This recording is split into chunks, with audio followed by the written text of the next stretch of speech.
teams in the National Football League that Brett Favre doesn't have a winning record against. And down on that field, it's going to get downright nasty tonight. Joe mentioned that 3 weeks ago, Green Bay went to Minnesota and lost. Well, Favre threw 3 interceptions. He got John with the defensive line, and he left the game with a $5,000 fine for unsportsmanlike conduct. So yesterday we had a chance to talk to Chris Hovan, defensive tackle of Minnesota. He said, we are not backing down. And he also said, if you're going to get in a dogfight, you better pick out the biggest dog. Well, the biggest dog here tonight is Brett Favre. And he's got 2 things that he wants to do. He wants to win, he has revenge on his mind, and also home field advantage. All right, thank you, Paul. Green Bay, Wisconsin is a city of 102,000, and most of them are here tonight, braving the bitter cold to see their beloved Packers. When we come back, Susie Colbert on the frozen tundra. Frozen tundra of Lambeau Field. Well, actually, it's not frozen. It's just a lot of fun to say that. They went soft here years ago. There's a heating system under the turf, so everything's fine down there, right, Susie? Oh, yeah. You know what, Mike? I think the only thing that's not frozen is the field, and that includes me. I mean, what were the NFL schedule makers thinking? This is the first time ever that they've had a game here at Lambeau in December at night, and that's a fact that hasn't been lost on many players. During the week, they said, we may be talking about the game, but we're thinking about the weather, and that includes the ultimate cold weather quarterback, Brett Favre, who's 33-0, and the temperature falls below 34 degrees here at Lambeau. Yeah, it's difficult to play in, but if not you, someone else. And once you kind of get used to it, yeah, it's still cold. I don't want to ever say that I've adapted now. It doesn't bother me because it is cold, and it does affect the way you play some. I mean, I've missed throws because of it. Guys drop balls because of it. But if you can do that and keep it at a minimum as opposed to the other team, you have a better chance of winning. It evens the playing field. Well, they've done more than even the field with the cold as their 12th man. The Packers have won 10 straight here. Now, the Vikings, they are polar opposites. They haven't won on the road in more than 2 years in any kind of condition. So this week, they had a rare outdoor practice. But, Mike, they would have to practice in a freezer to simulate these conditions. Wouldn't they ever? Thank you, Susie. MasterCard presents ESPN Skycam, innovative technology on ESPN, the worldwide leader in sports. Skycam provides some of the most unique and memorable images ever seen from angles no other single camera in the world can achieve. We're excited to bring it to you every Sunday night. Randy Moss has saved some of his best performances for the Packers. He has tormented Green Bay throughout his career, and Brett Favre, for all of his success, has a losing record against the Vikings. The kickoff after this. I don't think they were... Yeah, cold ambience. Susie had a great line earlier. She said polar opposites. No kidding. Polar being the operative word. You know, we were talking about this Green Bay thing. You come to Lambeau Field, and everybody talks about it. But just, I don't care that it's 0 degrees out. Just being here is exciting, and it ought to keep you warm. Somebody asked me, what's the coldest game I ever played? And it was in Buffalo late in my career. But you know something? I was down on the field before the game. It is unbelievably cold. It is just like a refrigerator down there. The rookie from FSU, Javon Walker, is deep. Brett Favre awaiting the opportunity to go on offense. Epstein to kick off. High and short. Walker from the 12. And struck down at the 28. You know, it's well documented how Brett Favre likes to jog with defensive linemen. Sapp at Tampa Bay. John Randall used to be at Minnesota and rap with him. Here he is now with Chris Hovan. Chris Hovan said to us, he says, you know, I'm not backing down. And I mentioned this in the opening. He said, I'm going to tell you something. When you get into a dogfight, I'm going to say it again. You pick out the biggest dog. He said, I'm coming after Favre because he is the biggest dog we know. You like that saying? Yeah, I do. I really like it. It just tells you what kind of guy Hovan is. I'd go Chihuahua.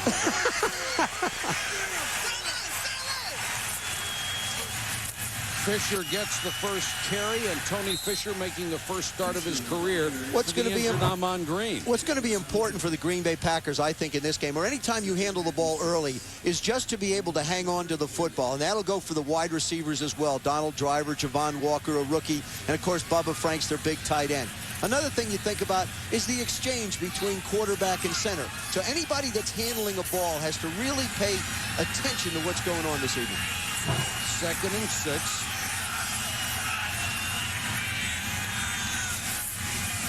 Favre to throw for the first time. Fisher in the flat. And he's knocked out of bounds by Eric Kelly. Fisher came into the game last week when Amon Green bruised his kneecap and had an outstanding performance. 17 carries for 91 yards. That's an average of 5.4. Here is a rarity in the NFL, a free agent running back who not only made the squad but is now contributing. From where? Notre Dame. Oh, you guys stop this. I'll tell you one thing about the guys, though, that play on this team. William Henderson is a fullback, and you talk about Tony Fisher. They know their roles on this football team, and that's why they're successful. Their role right now, get a first down on 3rd and 1, and Fisher behind Henderson. Got close, but I don't know. All right, Paul. No, he didn't get it. This is where you're at your best. He's a half yard short. They don't even measure this. And this was a problem for Green Bay in the first meeting with the Minnesota Vikings. As a matter of fact, it's the same way they started the game up in Minneapolis. And it's a big, big plus for the Vikes to be able to get their offense out on the field. Josh Bidwell, who is 10th in the NFL in punting, will kick to Nick Davis, who waits inside the Minnesota 25-yard line.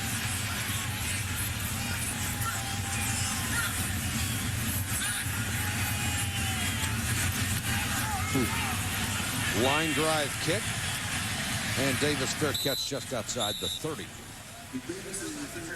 Randy Moss is the man they have to get it to. Now, they had a Randy ratio earlier. I think you have to have a Randy ratio all the time. Had a good game against them in Week 11, 115 yards. But the challenge falls on the corners of Mike McKenzie and Todd McBride, the two corners. McKenzie, of course, a #1 pick. They brought him here to be able to try and defend Randy Moss. And Todd McBride is going to fill in this evening for Tyrone Williams. Both of them will have their hands full with 84. Michael Bennett is the single setback. He needs 6 yards for his first 1,000-yard season. Culpepper throws to Moss, first down. Spins out. Lonnie Holiday did. And I'll tell you what, here we go again where the head coach lied to us. Mike Tice said we're going to go with 2 tight ends. They came out 4 wide. Well, they eventually will.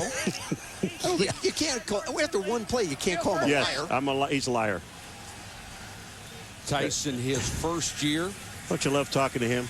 I think you'd have to define his first year as a challenging one. And I think he's done a heck of a job keeping his guys playing hard. I do too. 1st and 5. Campbell is in there as a wide receiver. Kleinsasser, the H-back, fullback, tight end, switches to the near side. And Bennett will get his first carry. Fights his way out to the 39-yard line. You know, Joe, one of the things about this football team, the Minnesota Vikings, and that's that man right there, Michael Bennett. I mean, he really has to perform in order for this offense to perform. Because you only really have one receiver, Randy Moss. Yeah, they're missing a compliment to him. And, of course, Brian McKinney, the rookie tight end, or rookie tackle, they've had a lot of changeover in a short period of time on this offense. 2nd and a yard.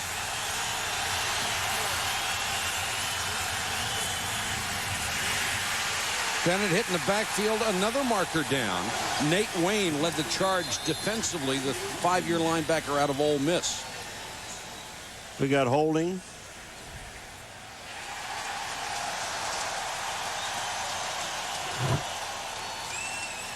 The Packers running a little bit short on the defensive side of the ball. Gilbert Brown's not in there. Tyrone Williams is not in there. But that's sort of been the story. Rod Walker filling in for Gilbert Brown, doing a great job. Niall Diggs coming on at the linebacker position. Hardy Nickerson finally healthy and able to play. And, of course, Antoine Edwards and Mike McKenzie were a part of a draft class here that Ron Wolf went after because of Randy Moss. They've had a lot of injuries on both sides of the ball, making that 8-3 record even that much more remarkable. Packers come with a blitz. And the fade is complete to Dwayne Bates. Bates beat Todd McBride, who's in there for the injured Tyrone Williams, a gain of 23. I believe that ball just flutters out of Dante's hand. You'll see it from Skycam. He tries to throw it. That ball is just hanging in the air. Terrific job of adjusting to the ball by Dwayne Bates. See, he looks back, and McBride doesn't. That's the biggest difference. And you're also allowed to push off now in the National Football Only League. if you're a wide receiver. I see, okay. I just checking on that. That's the rule. You have to look at that rule closely. Fine print. First and 10 in Packer territory for the Vikings. Culpepper tried to hit Bates again and missed him. Vonnie Holliday was putting the pressure on Culpepper out of Central Florida. It has been a struggle for him. 13 touchdowns, but 19 interceptions, and he has been pounded when he has tried to pass like any other quarterback. When he loses people around him like Robert Smith and all the great players they've lost on their offensive line, it's going to be a struggle. This team needs a lot of help, and Mike Tyson knows it.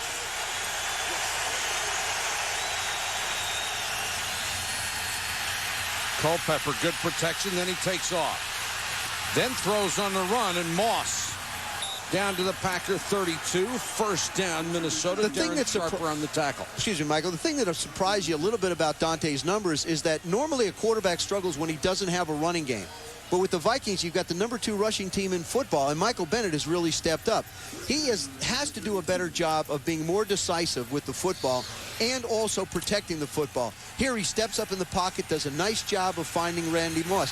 This looks an awful lot like the last game in Minnesota against the Packers. And Moss just became the first man ever to start his career with 5 straight 1,000-yard seasons. And Bennett going for 1,000 himself came into the game at 994. He won't get it on that carry as Nickerson and Wayne bring him down. And they will give him a yard, and he does have 1,000 in front of 25 family and friends. He played at the University of Wisconsin, and his uncle Tony was a linebacker here. And he is one of the nicest young men you ever want to talk to. I'll tell you, when he left the room, you just you want to stand up. And he's the first one of the few guys that ever thanked us for inviting him down to talk to him. Bennett off the left side this time. Breaks the tackle, running hard. Down to the 21. Let's go to Susie. More on Michael Bennett. Well, you mentioned that he's from this area, growing up in Milwaukee, automatically acclimated to the cold, so this certainly doesn't bother him. And he said after being able to hang out in the locker room with Reggie White and Bryce Paup, Brad Noble, he said coming here and last year playing his first pro game, it sent chills up his spine. You know he's working extra hard when he's playing on this field. Susie's lips are just about frozen. You're doing a great job down there, man. I'll tell you. Wow. She is the warrior for this crew tonight. Impressive opening drive for the Vikings. Bennett straight up the middle this time. Runs into some resistance. Gets about a yard. Michael Bennett grew up, of course, with roots in Green Bay. We asked him what it means to him to come to this historic field. It's a lot of history in the stadium, and because I grew up in the stadium, basically, you know, with my uncle playing here, it's really a big thing to me to come here and perform and play my best game, you know, of the year. And he has played well against the Minnesota Vikings in his brief career. Only had 1 year as a starting running back at Wisconsin. He'd been the backup to Ron Dane. So his best football is still in front of him. Bates makes the catch inside the 10. What a nice play this was. They had Randy Moss in the slot on the right-hand side, and they just took him and ran him right to the outside and opened up for Bates. Okay. Watch this. Randy Moss is going to swing out here, and then they're going to run the post inside. That linebacker is going to run right out of the way. This is a very well-conceived play. They ran the quick screen the last time to Moss. This time they fake it and hit the post in behind it. We have a player down on the field. We'll check on him when we come back to early, and Bennett will be stopped as they blow the play dead. Everybody went but the center. He's the guy that knows the count. Corbin Lucina, the left guard, he was gone.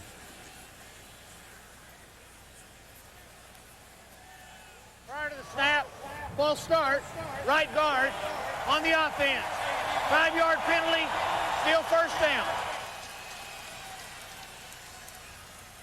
Tied for most in the NFL with penalties this year, 9.1 a game. And when your talent has been reduced the way the Vikings have had, you can't afford the penalties. And Niall Diggs is back in the game. First and goal now from the 14. Batted up in the air and incomplete.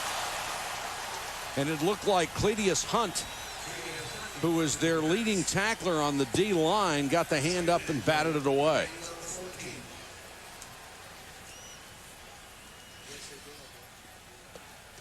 You know, the one thing about, on that play there, they did bat the ball down. Hunt got it. But if you take a look, this offensive line has given him some time. What happened that time, he just threw the ball too low. I think Dante Culpepper here has to be smart with the football. If you don't like what you see, throw it away.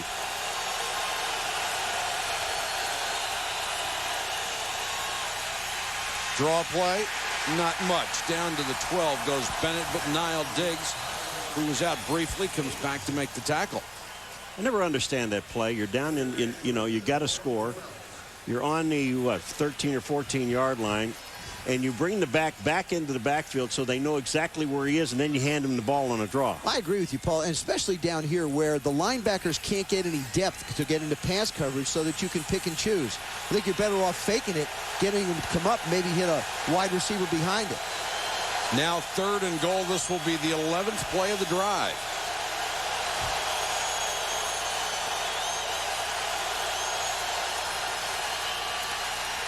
Good protection for Culpepper. Moss at the 6. Moss to the 5, but that will bring up 4th down. I think these are good, positive calls. It's a nice job. Todd McBride making the play. It's a good job by Scott Linehan, the offensive coordinator of the Minnesota Vikings. Just get a safe play. You got your quarterback going. You have positive things happening. Take the safe throw. Give Gary Anderson a chance to put you up 3 points. In the previous game, against the Packers, Vikings went down, scored both times. They had the ball the first time in the game, so this one's starting out just like the other. And now the most prolific field goal kicker in NFL history will have a chance from 23 yards out, and as usual, he is perfect. Impressive drive for the Vikings, and they take a 3-0 lead. Football brought to you by the extraordinary NFL XL deal from Pepsi, only at Pizza Hut. See participating stores for details. And Mazda. Log on to Enhanced TV at ESPN.com for a chance to win a Mazda 6 sports sedan and other great prizes. Now, there's something we need in the booth. I was looking for some wood furniture. I was looking to break up some furniture before for us. There is no other place like it. Green Bay, Wisconsin. 65-yard drive for the Vikings after they forced a Green Bay punt, and they take a 3-0 lead. I still don't think the Packers want to abandon any type of a running game. Javon Walker from the 5. Gets to the outside, turns the corner to the 25-yard line. There's a flag down on the play. Walker on the return. Flag on the play. They keep moving that flag up. They threw it about the 35. Now it's inside the 30. And it will go against the Packers, which will take the ball inside the 20. Holding, 89. Return team, 10-yard penalty. First down. Robert Ferguson, one of the wide receivers, called for a hold, and we have a timeout in Green Bay. Here's some ladies admitting it on national television. I think it might get back to their husbands. This is more fun than shopping. You don't think they don't know they're here in Green Bay? I mean, what is half? How much of the population? More than half. 120,000 here. More than half are here. Yeah. Especially on a Sunday night. Favre under 500 against the Vikings. He has dominated everyone else. They start from the 15. Flag is down. Favre throws the completion to Javon Walker, and that will probably come back. Well, Favre isn't moving.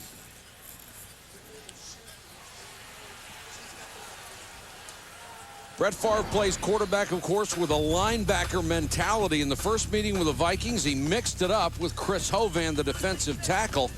Then later, after throwing an interception, he was flagged and later fined for a late hit out of bounds. He will go after anybody. Well, not anybody. Yes, anybody. He goes after Warren Sapp. If he gets provoked, he will definitely defend his turf. 1st and 15. Fisher, the deep man in the eye, and he gets the toss. Fisher out to the 13. Let's check in with Susie. Well, guys, Brett knows that trash talking isn't the typical practice of NFL quarterbacks. He just admits they're doing the smart thing, and he can't walk away. And in a case like Hovan, he's usually saying something like, turn around so I can see your jersey, so I can see who you are, or you'll be watching us in the playoffs, followed by the appropriate expletive. And then he said it's on, and from there, he's just having fun. Has a passion for the game. 2nd and 12. Draw play. Fisher, room to run. 25, 30, 34-yard line. Tony Fisher. Well, I'll tell you, I just stand there and watch. I was watching Chris Hovan come down the line of scrimmage, and he just, I mean, he basically, watch number 99, down the line of scrimmage. He almost takes himself out of the play. William Henderson nails him. Number 33 is going to come. Watch the left of your screen. William Henderson on the double team, and you see Tony Fisher hit it up straight up the chute. And that's really the way you have to run, I think, in this kind of temperature. You can't be juking and trying to go left and right. You need to go north and south. Favre play fake this time. Tries to hit Fisher down the sideline, incomplete. When Fisher was at Notre Dame, he played his final year with 2 really bad hamstrings. It hurt his draft status.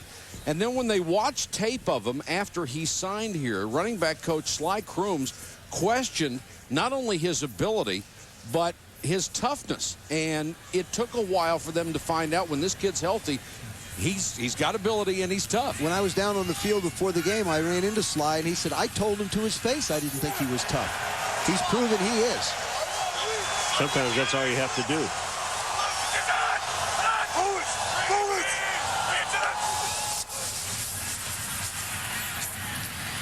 Favre line drives this one to Tyrone Davis, the tight end.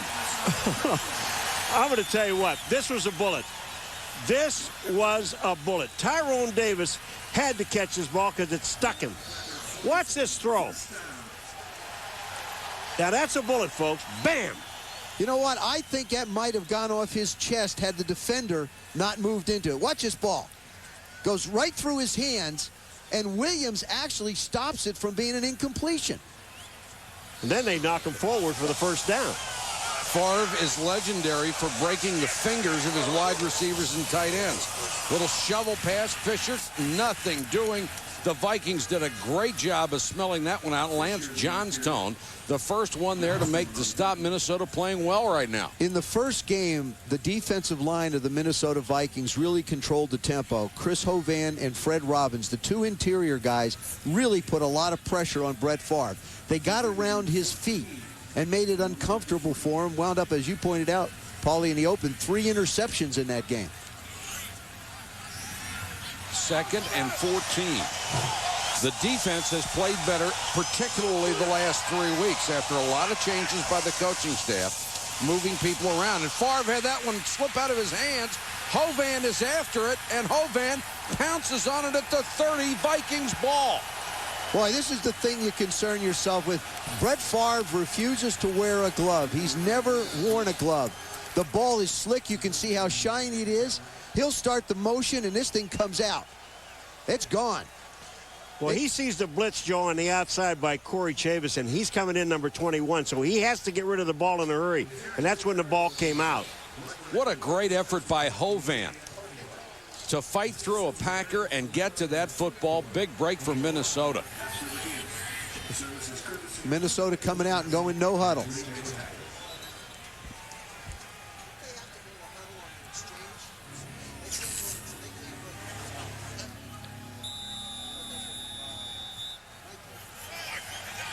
First down from the 30. Bennett is the setback behind Culpepper.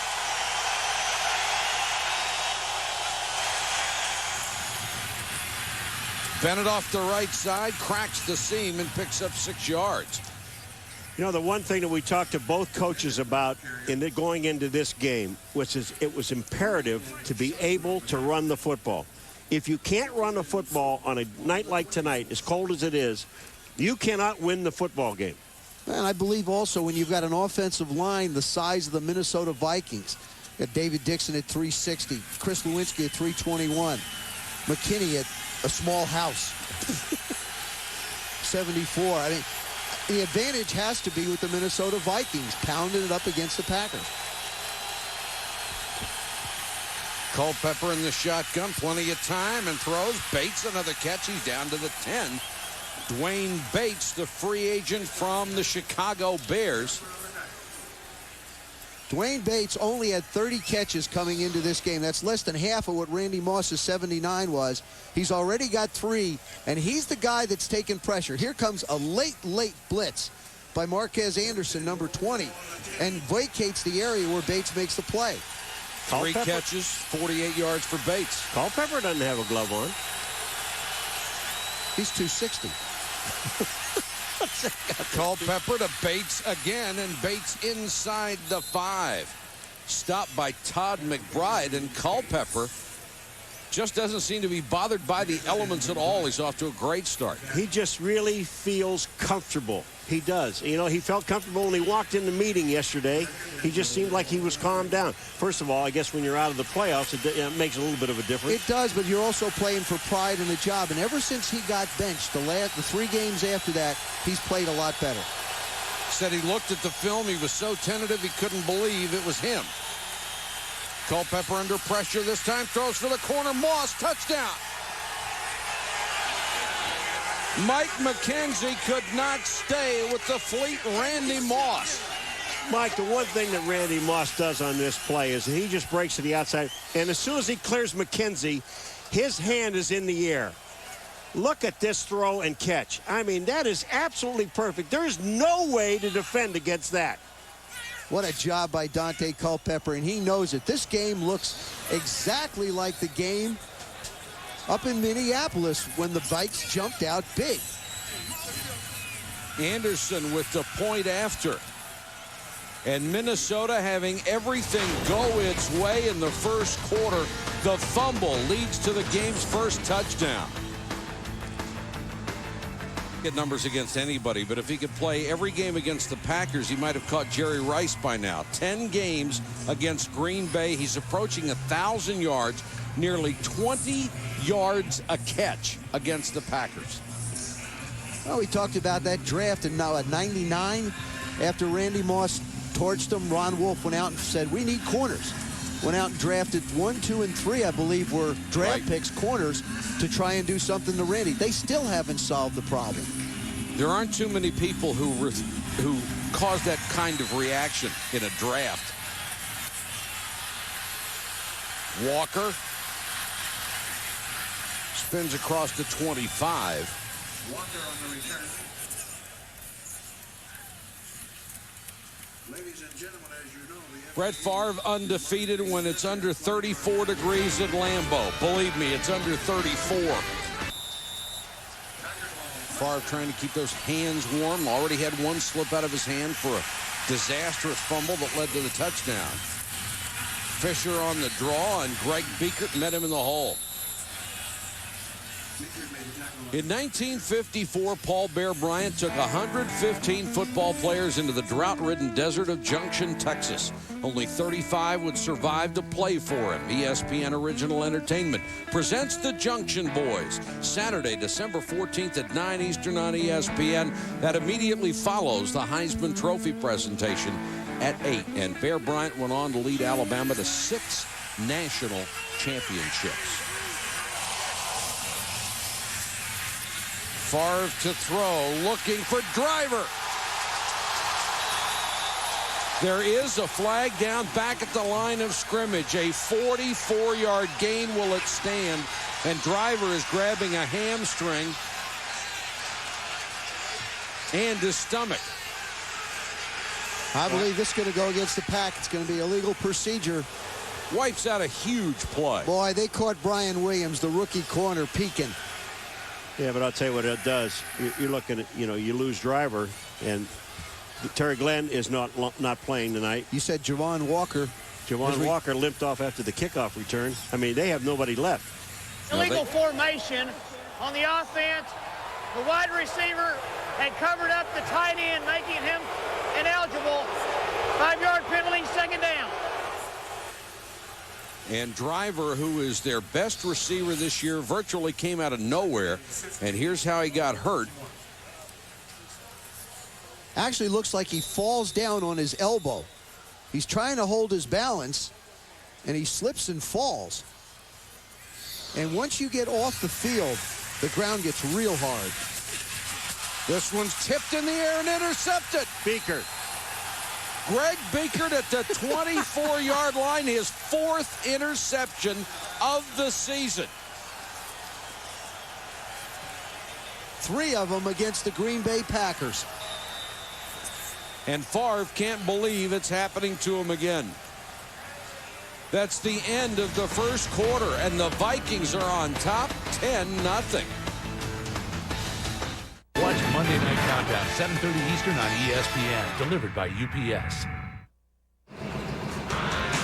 3 for 5, but the interception, and you say to yourself, is that really his fault? Well, you know, there's Corey Chavis right in the middle right there. Watch what happens. Brett Favre tries to hit Javon Walker coming from the right side. Goes right through his hands, bounces off of Corey Chavis. Greg Beekert, ever alert, got the interception. As a matter of fact, it's almost the same way he picked it off in the first. I hate to keep going back to the first game, but this is a mirror image of it. Greg Beekert had the first interception in that one as well. It's like an instant replay.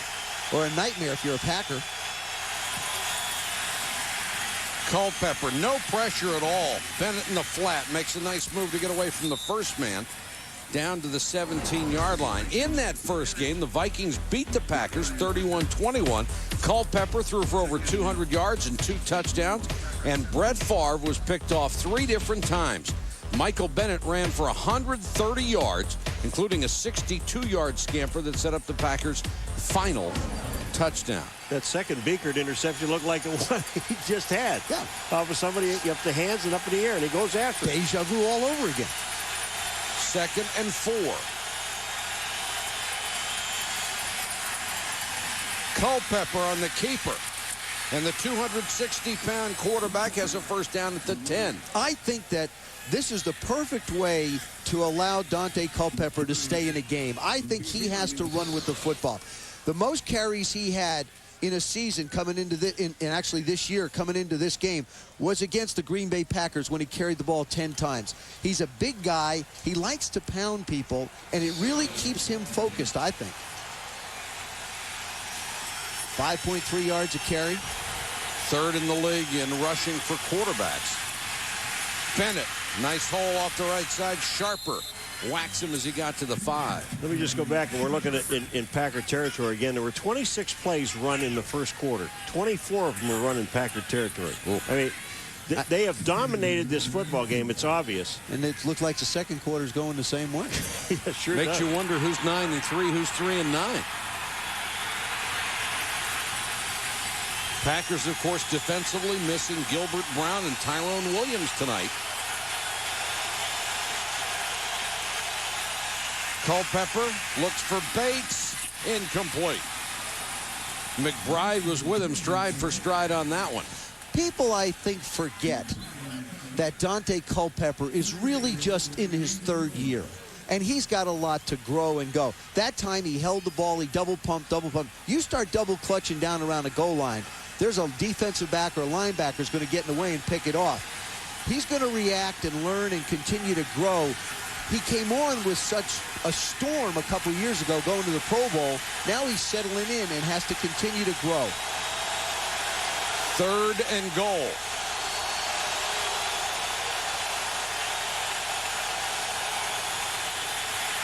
Culpepper under pressure and throws it away. That was Nigel Diggs. And that was a good decision. Excuse me, Nile Diggs. And that's a pretty good stand for that Packer defense to force a field goal and make it a 13-0 game instead of 17. Well, and I also think when you're down on the goal line like that in the red zone, come on after him. I mean, they've got a short distance to go, so send your linebackers. And you see Nile Diggs there, number 59. He's in his face. Well, made it through the ball away. Harold Morrow, number 33, did a bad job of trying to cut the end and protect him. Anderson from 22. Give him 2 on the night. And the Minnesota Vikings have enjoyed a 2-turnover advantage, including Greg Beekert's interception.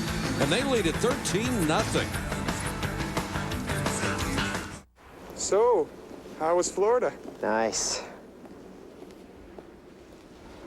A lot of pretty girls on the beach? Yep. Probably wearing bikinis, huh? Oh, yeah. Pretty girls in bikinis. Over 150,000 lights setting up a winter wonderland during the holiday season. Here's a winter wonderland. Little cheese treat. Tell you what, these people have to be well insulated tonight. And back at our hotel, the guys in the room next to me started getting insulated around noon today. Got that antifreeze running. Oh, yeah. Well, the Packers have to come up with some solution to their offense. Don't turn it over. Javon Walker from the 10. And can only make the 27. Nice tackle by Jim Nelson. So far, Favre with an interception and a fumble, and his club's down by 13. Twice the Vikings have taken advantage, and they lead at 13-0. Second quarter from Lambeau Field. The Packers need a win to stay in the hunt for home field advantage throughout the playoffs.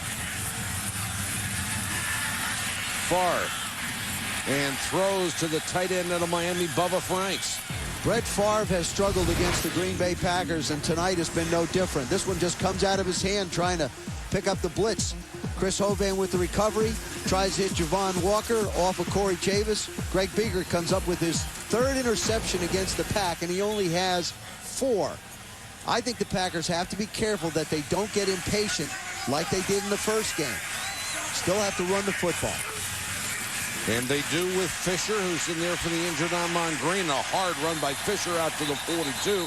Susie, I noticed Donald Driver is back on the field for Green Bay. Well, talk about tough. And Joe is exactly right. When he got tossed out of bounds, he landed hard on the part of the turf that isn't heated, and it is hard as concrete. Landed on that right elbow. They took him in to check to see if his elbow was broken. Took x-rays. They were negative, and he is back in the game.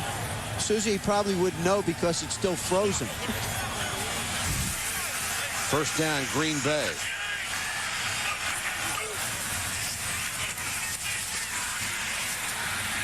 Fisher out to the 45. Anytime Donald Driver does something well, if you know his history, you can't help but feel happy for him. He is a very nice young man. At the age of 13, his family was so fractured and he was in so much trouble. He and his brother lived in a U-Haul and sold drugs just to try to stay alive. Then he was robbed by a man he considered a friend, thought he was going to be killed. Driver has come from absolutely the worst circumstances in the world and is on the verge of being an NFL star. Franks, who is their short yardage specialist, not going to get downfield for you a whole lot. And the other thing about Driver is he comes here. This is his 4th year with the Green Bay Packers. They have ignored him, tried to replace him, brought in guy after guy after guy, and all at once they find this prize under their nose. But the one thing about him, though, in all of that time he was here, the one guy that was really in this corner most of the time, all of the time, was Brett Favre. And I think he's on his way to the Pro Bowl. He's that good a receiver. Playing with a broken finger, he says as long as he's catching passes from Brett Favre, it's not going to heal. And Fisher lowers his shoulder and dives, should have the first down. He does. This is what the Green Bay Packers need to do. They need to just patiently be able to run the football. In the first game against the Vikings, Brett Favre started throwing it around. Chris Hovan and Fred Robbins, the 2 tackles, started bringing pressure and forced mistakes. As long as the Pack's able to run the football, they'll be able to control that secondary of the Vikings. They are 6-0 at home. They've had to come from behind virtually every time. Favre keeping the play alive and then throws. Driver wide open, looking for a block. Makes a cut, makes another cut, and had his legs taken out from under him at the 33 by Lemansky Hall. You don't want to know vintage Favre. I mean, when you wonder why this guy is one of the great players in football today. Just watch what he's doing here. Look at here. Now he's got to move back to his left. Driver's all the way back to his right. Not many guys will make that throw or should even think about making this throw. But he's all the way back to his left, and then he sees Driver. Watch the throw. Oh, that's pretty.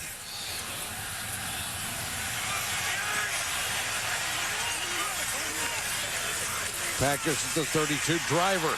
Nice cut off of a block. Driver all the way, or Fisher all the way to the 21-yard line.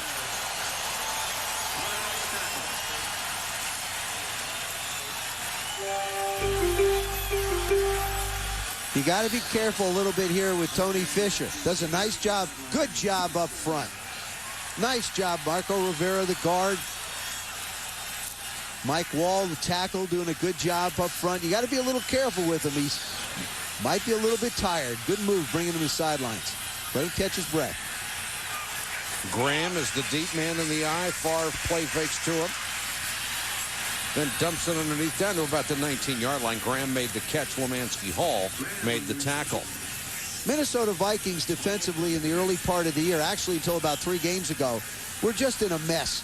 And they finally took Corey Chavis, who was a starting corner, and moved him to strong safety, and moved up Ronnie Bradford ahead of Jack Brewer, a rookie, and gave him some stability at the corner, at the safety position, and let Eric Kelly and Brian Williams go play. They finally haven't made changes in the last 3 weeks, and they're playing a lot better. And I think Chavis has a chance to be a star at safety, either free or strong safety. Graham hit at the line of scrimmage, falls forward just inside the 15-yard line. Ronnie Bradford on the stop. You know, we saw the throw and the things that Favre does, though. Here's a guy that's down 13 points. He's made a couple of mistakes. The ball comes out of his hand. But have you ever, in all of the years that Favre's been playing, have you ever seen him walk around with his head down? No. Never. I mean, he will never let this team know that they're not in the ball game.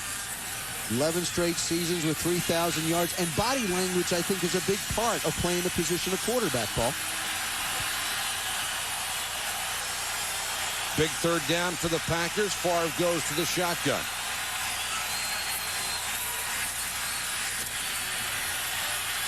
Driver can't get it. Got one hand on it. Boy, he wants pass interference in the worst way. Tyrone Carter was back there with him. Look at Brett. Brett's pleading his case. I asked Brett about his throwing style, and he basically said it was unorthodox. He never sets his feet. He said, you know, I always throw going backwards, and he throws very accurately. And you look at Carter and Driver both holding on to one another, and Driver wanted a flag. Ryan Longwell will come on to try a 33-yard field goal. Splits the uprights, and Green Bay gets on the board with 6:43 to go in the first half of play. Now it's 13-3 from Lambeau Field. Vikings lead at 13-3 over the Packers. You want to know what Driver was complaining about? Look at Carter's left hand grab Driver's right hand. He's holding his hand. He can't get his arm up, and that's what he was complaining about. Look at, he can't get his arm up to make the catch. Come on, let's go for a little walk through the park. Driver nearly made the one-hand circus catch.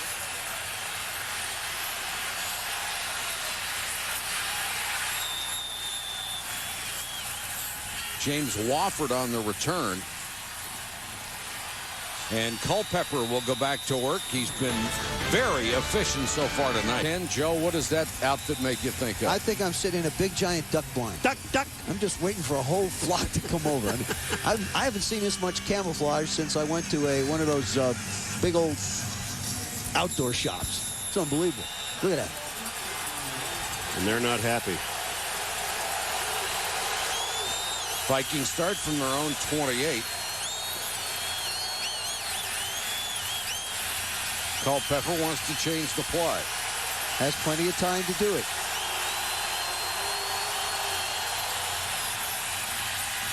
Excellent protection, and he lost the ball. Just what Favre did earlier. All right, why isn't he wearing a glove? Because these guys don't feel like they need it. You know, you'll see him. Look at him massage the ball. I don't care how big your hands are. The ball is slick. You can see the shininess. He just can't grip it. Don't you love the look in his eyes? Yeah. Looking back. He's Whoa. shocked. But at least he has the awareness to go back and get it. Look, it just comes right out. That is the 16th time this year Culpepper has fumbled. He's lost 7 of them. It gets you thinking, too, the next time you handle the ball. Here they come. Packers show blitz. Culpepper changing the play. Bennett couldn't hear it. Now Culpepper with a short set. Throws incomplete. That one didn't work at all. Let's check in with Susie. Well, Mike, despite all of Dante Culpepper's struggles this season, his teammates contend he remains the #1 leader on this team. He never shies away from talking to the media. He plays with passion, and when you look in his eyes, you know he's sincere. And they say they have full confidence in him. They believe when he is on the field, they have a chance to win, despite everything, even things you've seen here tonight. Susie, he is a stand-up kid. He had a chance to go to any number of big schools after he had committed to Central Florida verbally. Then he got his grades. Everyone came after him, and he said, no, I made the commitment. I'm going to Central Florida. You go after him again. Culpepper takes off. And Gabir Bajabiamila caught him from behind and made the tackle. Well, since you called his name, now I can call him KGB. That's because right. He said we're allowed to call him KGB. What a wonderful guy this is. And I'll tell you, you talk about hustle. Look at this guy. Around McKinney on the outside. Now watch him. He just doesn't quit. Strong hands, pulls down Culpepper with one hand. Only 255. Kyle Richardson will punt. Darian Gordon, the veteran, is back at the 40. Shanked it. Gordon on the run at the 46 and forced out of bounds at the 47. And it's amazing that KGB is on the field at all tonight. He went through the most amazing range of emotions last Sunday. His first child was born early Sunday morning. Then he went and played, and that night he found out his mother had been killed in an automobile accident in Los Angeles. So in less than 24 hours, he has a new child and loses his mother. It's just hard to imagine what he must have gone through. And Brett Favre and a group of the guys got a private plane for him to get out, so it would be easier for him to get out to his mother's funeral and get back to his baby and his wife. And they would have understood completely if he did not play this week, but he wanted to come back and do it. And that ball floated on Favre as he tried to hit Tony Fisher. And it was interesting when we had a chance to talk to him on Friday. KGB really said that he needed to get back and he needed to get going and he needed to play. And I really think that a football team is a family. And when you have adversity in your life, some of the best places to go are with all the guys that care about you, an extended family like this football team is. And Mike Sherman is a great coach. We saw how he cared about Chad Clifton in the Tampa game and what he did to defend his players. Clifton, by the way, is on injured reserve finally, and we wish Chad Clifton the best. We hope he has a complete recovery from that pelvic injury. Fisher gets to midfield. John Stone on the tackle. Monday Night Countdown, 7:30 Eastern on ESPN. It's the best place to get ready for Monday Night Football. Then on ABC at 9, Brian Urlacher and the Bears go against Ricky Williams and the Dolphins. Boy, without Brian Urlacher, that Chicago defense will probably struggle. And Ricky's having a great year. Picking up steam, headed for 1,500. We could use some steam right now. 3rd and 8. What a catch by Ferguson. No, they're not going to call it a catch. Oh, yes, they are. Oh, yes, they are. Eric Kelly was all over it. Ferguson made a sensational catch, and that is a typical Brett Favre throw. You've got the size of a bread box to fit it through, and zing. Did he make it, Paulo? They got to get to the 42-yard line. If they're not on the 42-yard line, they don't make it. Come on, Hawkeye. Get out of the way. Get out of the way. I want these guys to get out of my way. Yeah, but watch the throw. Look at him rocket this. Look at that catch. Now, keep in mind, he only played 1 year of college football. Well, if they mark that ball right there, he doesn't make it. Guy only played 1 year. Still very raw talent. Drafted in the 2nd round a year ago out of A&M, Texas A&M. So you say that he did not make it? Well, I said if they mark it, we're... Oh, my goodness. The frozen eyeball. We'll forgive you. The Well, cold I'm going to tell you tonight. what, that is an excellent mark, because what Ferguson did with the ball is after he caught it, he flipped, when the whistle blew, he threw the ball up in the air. Mike Sherman now in his 3rd year. Succeeded Ray Rhodes and succeeded Ron Wolf as the general manager of this club. It was a job he almost didn't take. Been on Mike Holmgren's staff in Seattle for a year. From the 43, Fisher on the sweep. Got a block down, back down to the 36.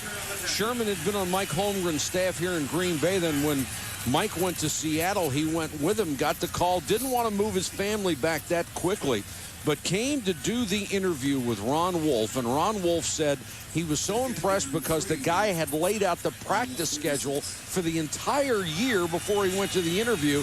Marty Schottenheimer was scheduled to come in the next day. He called and said, Marty, we've got our guy. 2nd and 4. Fisher shoved back, gang tackle. Corey Chavis finished it off from the safety spot after the initial stop was made by Lemansky Hall. As cold as it is, the only 2 guys that have fumbled the ball so far have been the 2 quarterbacks. The running backs and the receivers are holding on to everything. Because they get to hold it in their arms. Yeah, that's right. You don't get to hold it in your fingers. You know, one other thing about Mike Sherman, and I make this point, the incident with Warren Sapp, Mike was very upset that people thought that he used a profane word, and he did not. All he said to Warren was "you." That's all he said to him.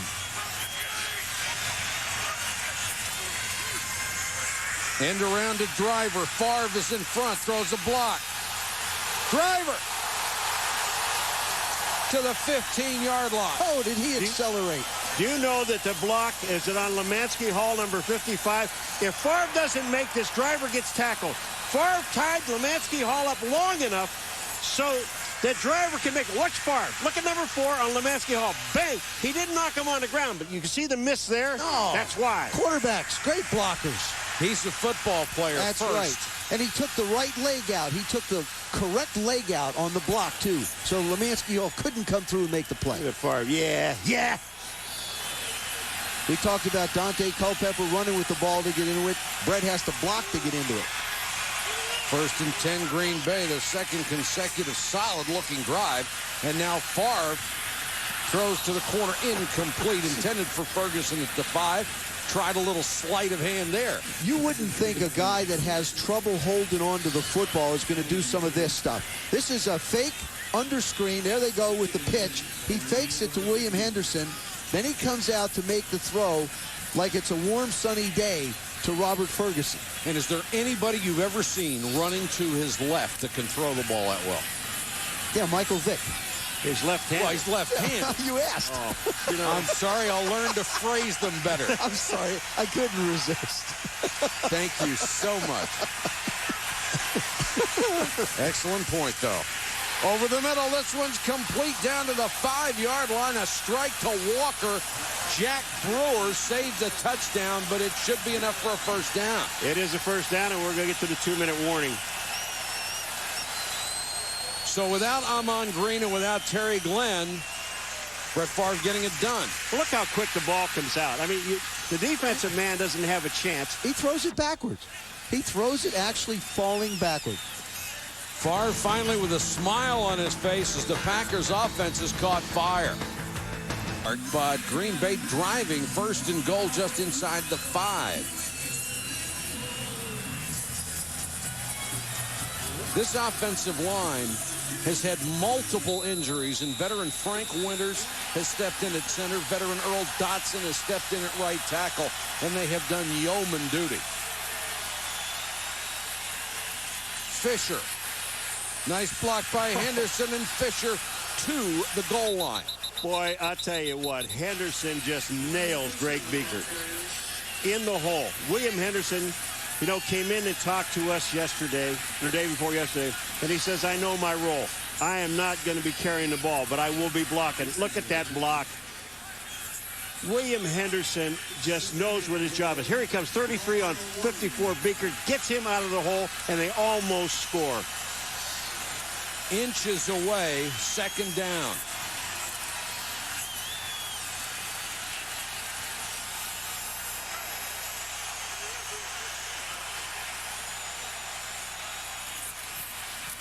Fisher stuffed, and Favre nearly fell down coming out from under center. They were lucky that wasn't a missed exchange. Biekert got great penetration in the middle. Greg Biekert really holds this defense together. He had Corey Chavis at the safety position, and Greg Biekert as a middle linebacker. Look at him slide, finds the hole, and then aggressively goes after Tony Fisher instead of letting him be able to blow him back into the end zone. Biekert, the longtime Raider, led them in tackles every year.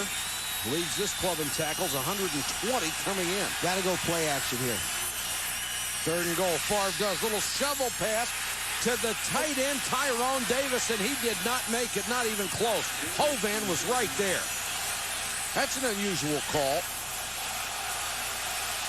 And the clock's ticking down. 4th and goal.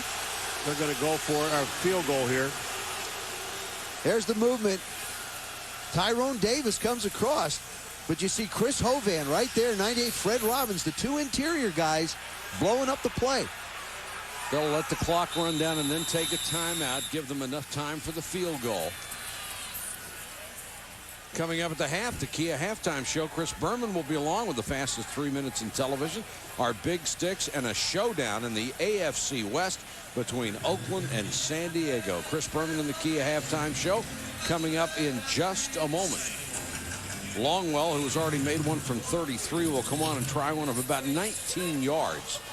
And the Packers offense certainly perked up the last 2 possessions. Well, I'll tell you what, you got to give the Minnesota Vikings a lot of credit down on that goal line. They had a lot of shots at it from 1 yard out and didn't get there. Doug Peterson, the backup quarterback, is the holder for Ryan Longwell. High snap, got it down, and Longwell put it through. So Green Bay gets within a touchdown on a pair of Longwell field goals after the Vikings had jumped out to a 13-0 lead over Mike Sherman and his crew. Let's get down to Susie with Mike Tice.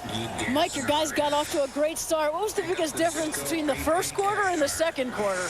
Well, we just didn't get anything going in the running game consistently in the second quarter. We didn't have as many opportunities. They held the ball longer on us. When we got down inside the 5-yard line, we needed to punch it in and get touchdowns against these guys. How are you guys handling the conditions? Conditions are fine. It's not bothering us at all. Thanks, Coach. Mike? Thank you, Susie. Our score here at Lambeau Field, the Vikings 13, the Packers 6. Now let's join Chris Berman for the Kia halftime show. All right, Michael, thank you very much. Carter and Wofford are deep for Longwell's kick. Tyrone Carter crossed the 25 and upended at the 26. Moments ago, Susie Culver caught up with Mike Sherman. Mike, the first quarter looked an awful lot like your first meeting earlier this season. What is it the Vikings seem to be able to do to you guys? Well, they're doing a good job. It's what we're doing to ourselves. You can't turn the ball over 2 times, and that's something that we did in the first half there, and basically spot them some points there. So we got to hold on to that football, continue to run the ball, and hopefully get some turnovers in the second half. Best of luck. Thank you. Thank you, Susie. And we have an injured player. We'll check on him in a second.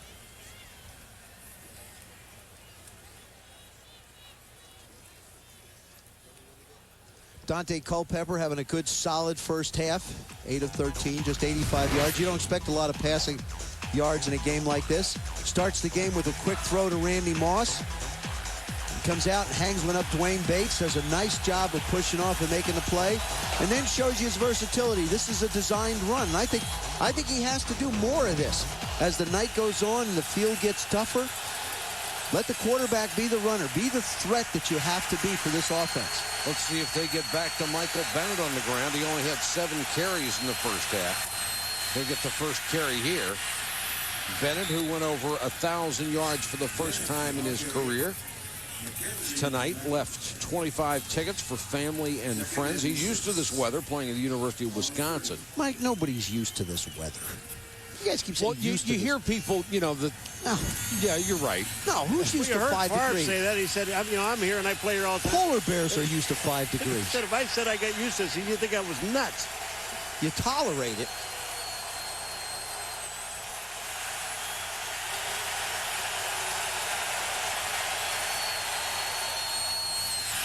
Bennett, nice hole. And Bennett pounds forward to the 38-yard line. He gets a first down. KBG on the tackle. He was a track star at Wisconsin. Won 4 Big Ten track titles there, indoor and outdoor as a senior. And really with only that 1 year as a starter. And really, what this offense missed when Robert Smith retired as a running back was an explosive back, a guy who could go the distance. Michael Bennett now in his second year has that capability.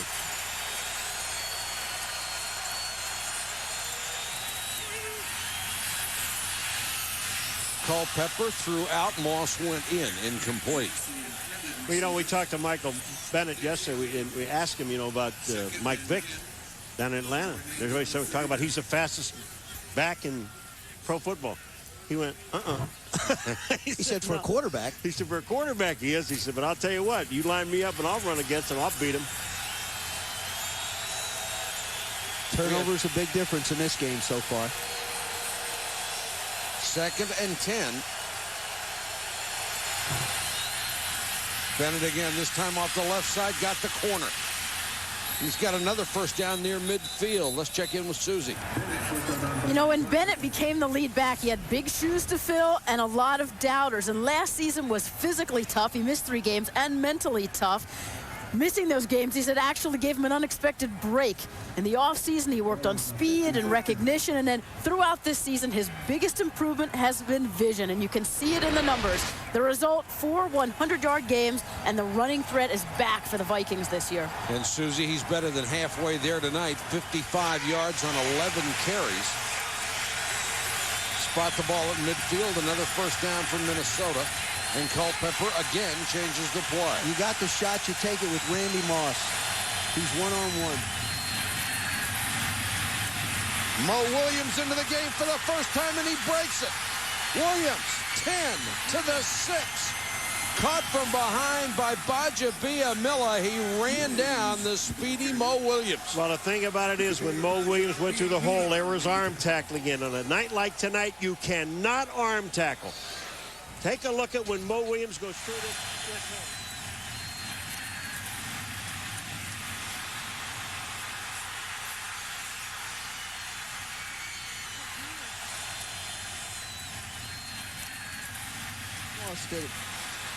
You know, Randy Moss, he just shows you how good a blocker he is downfield. And that's one of the things in the National Football League we're seeing so much more of, is wide receivers blocking downfield.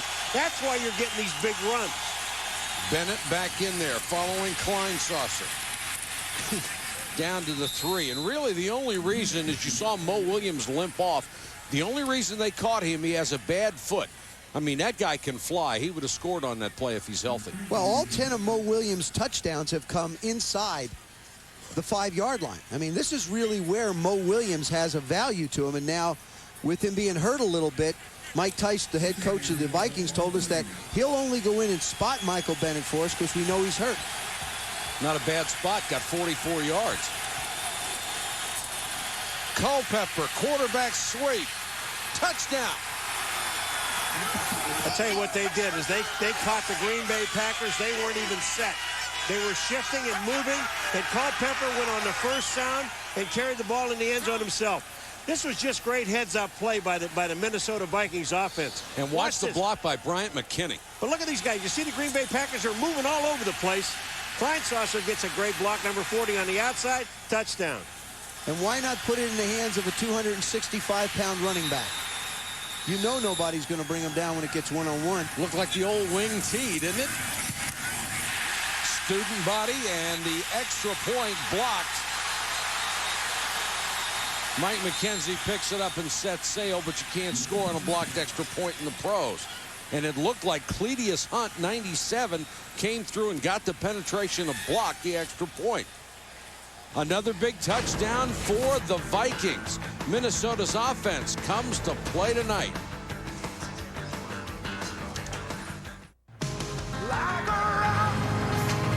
Green Bay go to the Packer Hall of Fame, an unbelievable collection of memorabilia, and Brett Favre all over the place. Certainly he's going to be in everybody's Hall of Fame. And everybody in the Hall of Fame here in Packerland has a street named after him, I think. Javon Walker is deep, high, short kick. Walker on the run. Dragged down at the 34. 11 minutes, 24 seconds to go, third quarter. Minnesota trying to sweep the season series from the Green Bay Packers. Holmgren way, all of the greats. As Joe said, you get a street named after you. Brett Favre gets a pass. He said he had an alley. And Mike Holmgren has a boulevard. He has a little alley. Fisher across the 35 to the 37-yard line. Fisher has to be the workhorse tonight. Almon Green still out injured. Favre now number 3 all-time on the touchdown pass list behind only Dan Marino and Fran Tarkenton. He's thrown 309 in his career. He may need a couple tonight. And I think this is a chance where maybe you take another one of those deep shots. They've only tried it once tonight to Driver. They go underneath to Fisher. Little stutter step gets him across the 40-yard line. Of course, they're also playing without Terry Glenn, who gives them great deep speed. You know, I don't care who's out there. He's going to find you. Favre is going to find the open guy. You know, he is truly amazing. What's his 170 straight? 170 tonight, yep. Yeah, you know, they say, you know, for a quarterback, that's for anyone that's playing today. No one playing today has 170 straight starts, and he's a quarterback. And the quarterback number is all-time number 1. Favre fakes and throws too high for Henderson. Lobbed it over the on-rushing lineman Lance Johnstone, and Johnstone forced him to change the trajectory. Well, that ball just comes out of his hand. You saw him lick his fingers after. He makes the play. Now, he's trying to make the throw, and it just slips out of his fingers. I mean, that's the problem with the cold weather. You have to adapt to it. Sometimes the ball will slide out. Sometimes it'll get away from you, and we've seen it fall out of both Culpepper and his hands. You lick your fingers, and they'll stick to your lip. Well, you get stuck. Your fingers are stuck to your lip. Oh, man. Come out with 4 wide receivers on 2nd and 10. Comes the blitz. Favre hangs in there. Line drive to Ferguson. And Ferguson down to the Viking 44-yard line. You know what? When he stands in that pocket and he throws overhand like he does, if that ball comes in such a hurry, you were talking about all the fingers this guy's must have broken. He's broken 2 of Donald Drivers this year so far. But watch this when he sits in. Watch him step and then fire. Look at how fast the ball gets out there to Ferguson. He said when he was in Southern Mississippi, he used to throw 5-yard checkdowns as hard as he could. His receivers finally said, we get it, we get it. You got a big arm. Now stop it.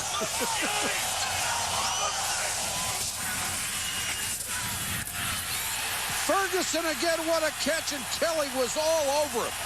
Eric Kelly has been all over the receiver 3 times, and Ferguson still caught it. When you think of this young receiving core, I mean, remember, they got rid of Antonio Freeman, Billy Schrader, and Corey Bradford. They got rid of all 3 receivers that were veterans, and they've gone with young guys, Robert Ferguson being one, Javon Walker another.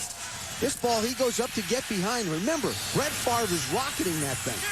Heck of a catch.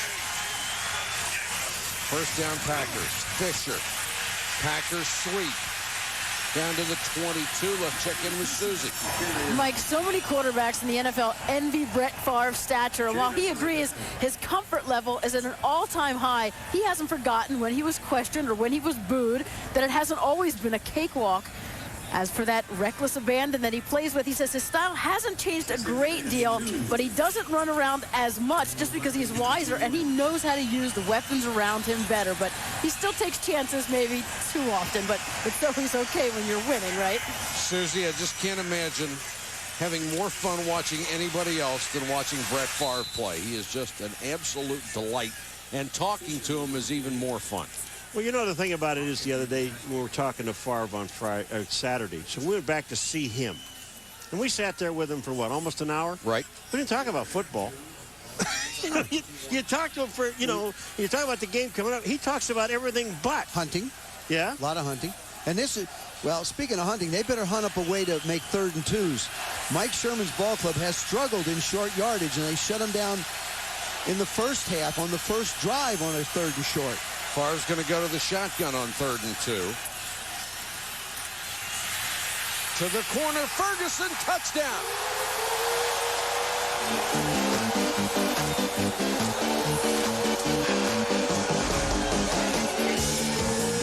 He beat Ronnie Bradford that time to the corner, and Brett Favre has thrown his 310th career scoring strike. Does he make that thing look so easy? Now, it's freezing out here, folks, and he just flipped it. Well, Ronnie Bradford was the one who got beat on the last pass that Robert Ferguson caught. Look how easy this is. Well, look at this. He slides. And he's going backwards. And the point after is good. Favre takes the 3rd quarter kickoff and drives it down. 3-time MVP Brett Favre gets his 310th career touchdown pass. Only Dan Marino and Fran Tarkenton have more in NFL history. Tyrone Carter takes the short kick. Carter had a seam, just tripped up and got to the 39-yard line.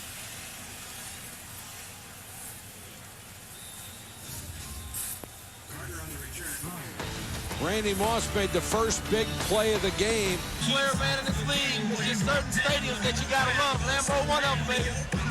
He loves coming here. He loves playing against the Packers. That was his earlier touchdown catch. Randy Moss, one of the most gifted football players ever to play the game. Vikings take over at the 40.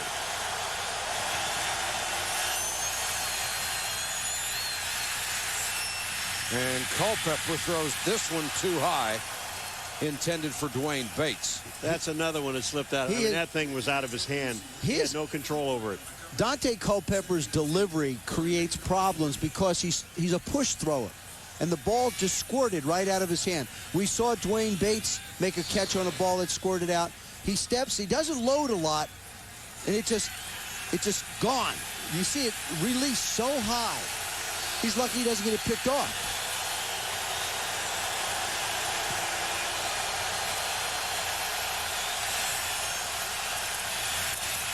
Bennett. Gaping hole off the left side. Bennett off and running to the 25-yard line. Finally stopped by Todd McBride, but it's a run of 35 yards. What a difference in this Minnesota offense, because it's 2nd down and 10, and you're going to run the ball. Look at the blocking at the line of scrimmage. It's absolutely perfect. Brian McKinney, number 74, just created a hole you could drive a truck through. Of course, he held out till the last possible moment to join the Minnesota Vikings as their #1 pick. And they put him in as the starter in the 2nd game. Bennett goes off the left side again inside the 20.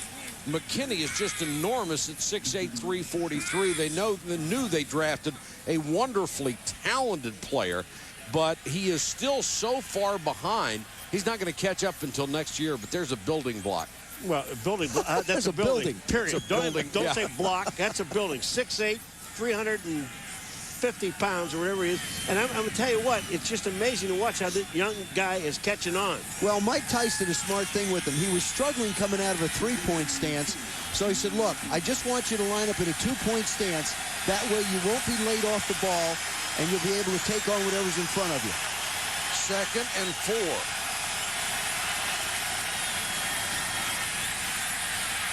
Culpepper tipped, intended for Kelly Campbell, but Mike McKenzie came across and tipped the ball, and it fell short of number 16. Boy, Mike McKenzie, you talk about timing the ball perfectly. Should have had the interception. Red Culpepper, look at this. He cut it off a little bit too short. If he'd have been a little bit deeper, it would have hit him right in the chest. We talk about Brett Favre throwing the football hard. I put Dante Culpepper up there with the fastballers as well. He's got a gun. Mo Williams is in for Minnesota on 3rd and 4. Culpepper under pressure. Tries to get Moss at the sideline, couldn't stay in bounds. Oh, what a catch, though.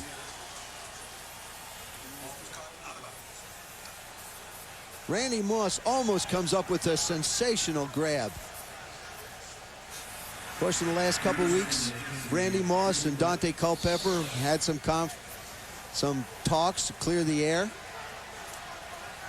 Moss does a nice job of working his way back and just tries to hang with his feet on the sidelines, couldn't keep it in.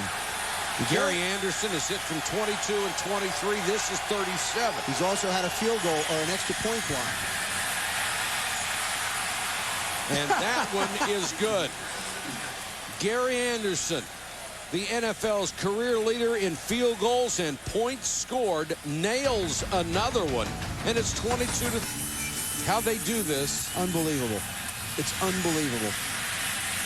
Robert Ferguson is deep to return this one. 35, 40, 43-yard line for Ferguson. He's had quite a night. In 1954, Paul Bear Bryant took 115 of his football players into the drought-ridden desert of Junction, Texas. Only 35 would end up playing for him. ESPN Original Entertainment presents the Junction Boys. Saturday, December 14th at 9 Eastern on ESPN, immediately following the Heisman Trophy presentation at 8 o'clock. Bear Bryant, of course, one of the great all-time coaches in the history of college football.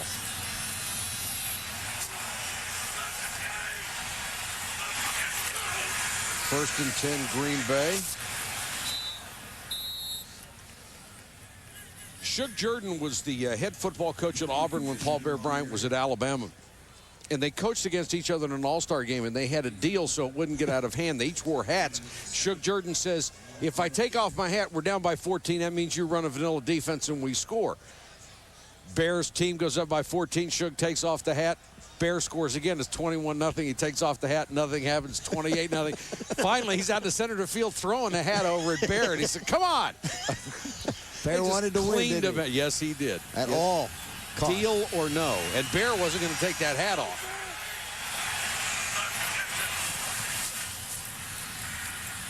Favre, a little screen. And it goes nowhere as Jay Graham is just planted. You know, one other thing, when I was with ESPN before, and I did college football, and we did Alabama, and we'd go interview Bear. Right. I swear to you, I have no idea what he ever said. Because you'd ask him a question about the obvious. My son, I'm going to tell you about when we move that ball up. Get done, and everybody would say, what did he say? And he said, it's not important. Ronnie Bradford is the injured Viking. Ronnie Bradford, the starting free safety. And if he goes out, they get a rookie, Jack Brewer, who played earlier in the season, would have to come in and fill in for him. This is a team defensively that is 30th in total defense this year, 29th last year. The Vikings defense hasn't been very good for a long time, and Mike Tice knows that's got to get his attention in this upcoming draft. Willie Shaw, you see there, the defense. This season, and he has been a godsend for the defense. Favre to the shotgun. Minnesota jumps offside. Free play for Favre. Underthrown and incomplete. Javon Walker had a step. Lorenzo Bromell was the man who jumped offside, and Brian Williams got back to knock it away. Well, that was a nice defensive play by Brian Williams. Now, Minnesota is offside.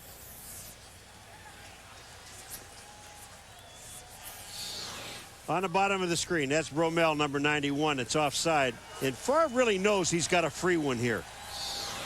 And did you notice after Bromell jumps offside, only one guy on a defensive line bothered to rush? He was the only guy. The other three guys stood there and let Favre have a free play.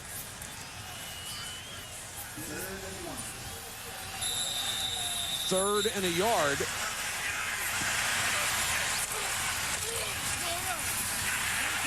Oh, they didn't get it. Fisher just got crunched. They did not get it. Well, I cannot emphasize enough, if the Packers want to go on, they're in the playoffs now, but if you want to be able to go on, whether it's here at Lambeau or you go to Tampa or you go to Philly, whatever's going to happen, you've got to be able to convert third down and shorts. And this has really been a problem for Mike Sherman. He doesn't want to line up and have to throw the ball on third and shorts all the time, and he can't seem to get anybody moved out. Hovan and Biekert were at the bottom of that pile. Bidwell to kick it away. And a fair catch made it to 14-yard line. 3:51 on the third quarter clock as Nick Davis makes the fair catch. And it's still 22-13. Let's update you on the playoff situation in the National Football Conference. Philadelphia, Tampa Bay, Green Bay, and San Francisco, all the division leaders. And it looks like both New Orleans and Atlanta, barring a collapse, are going to get the wild card spots. Well, what I saw in New Orleans today is I saw a team finally play to their capabilities and not play sort of down to a team that's struggling and rebuilding in Baltimore. And boy, Brian Billick has done a great job in Baltimore, but they dominated a team today, and that had been their problem all year.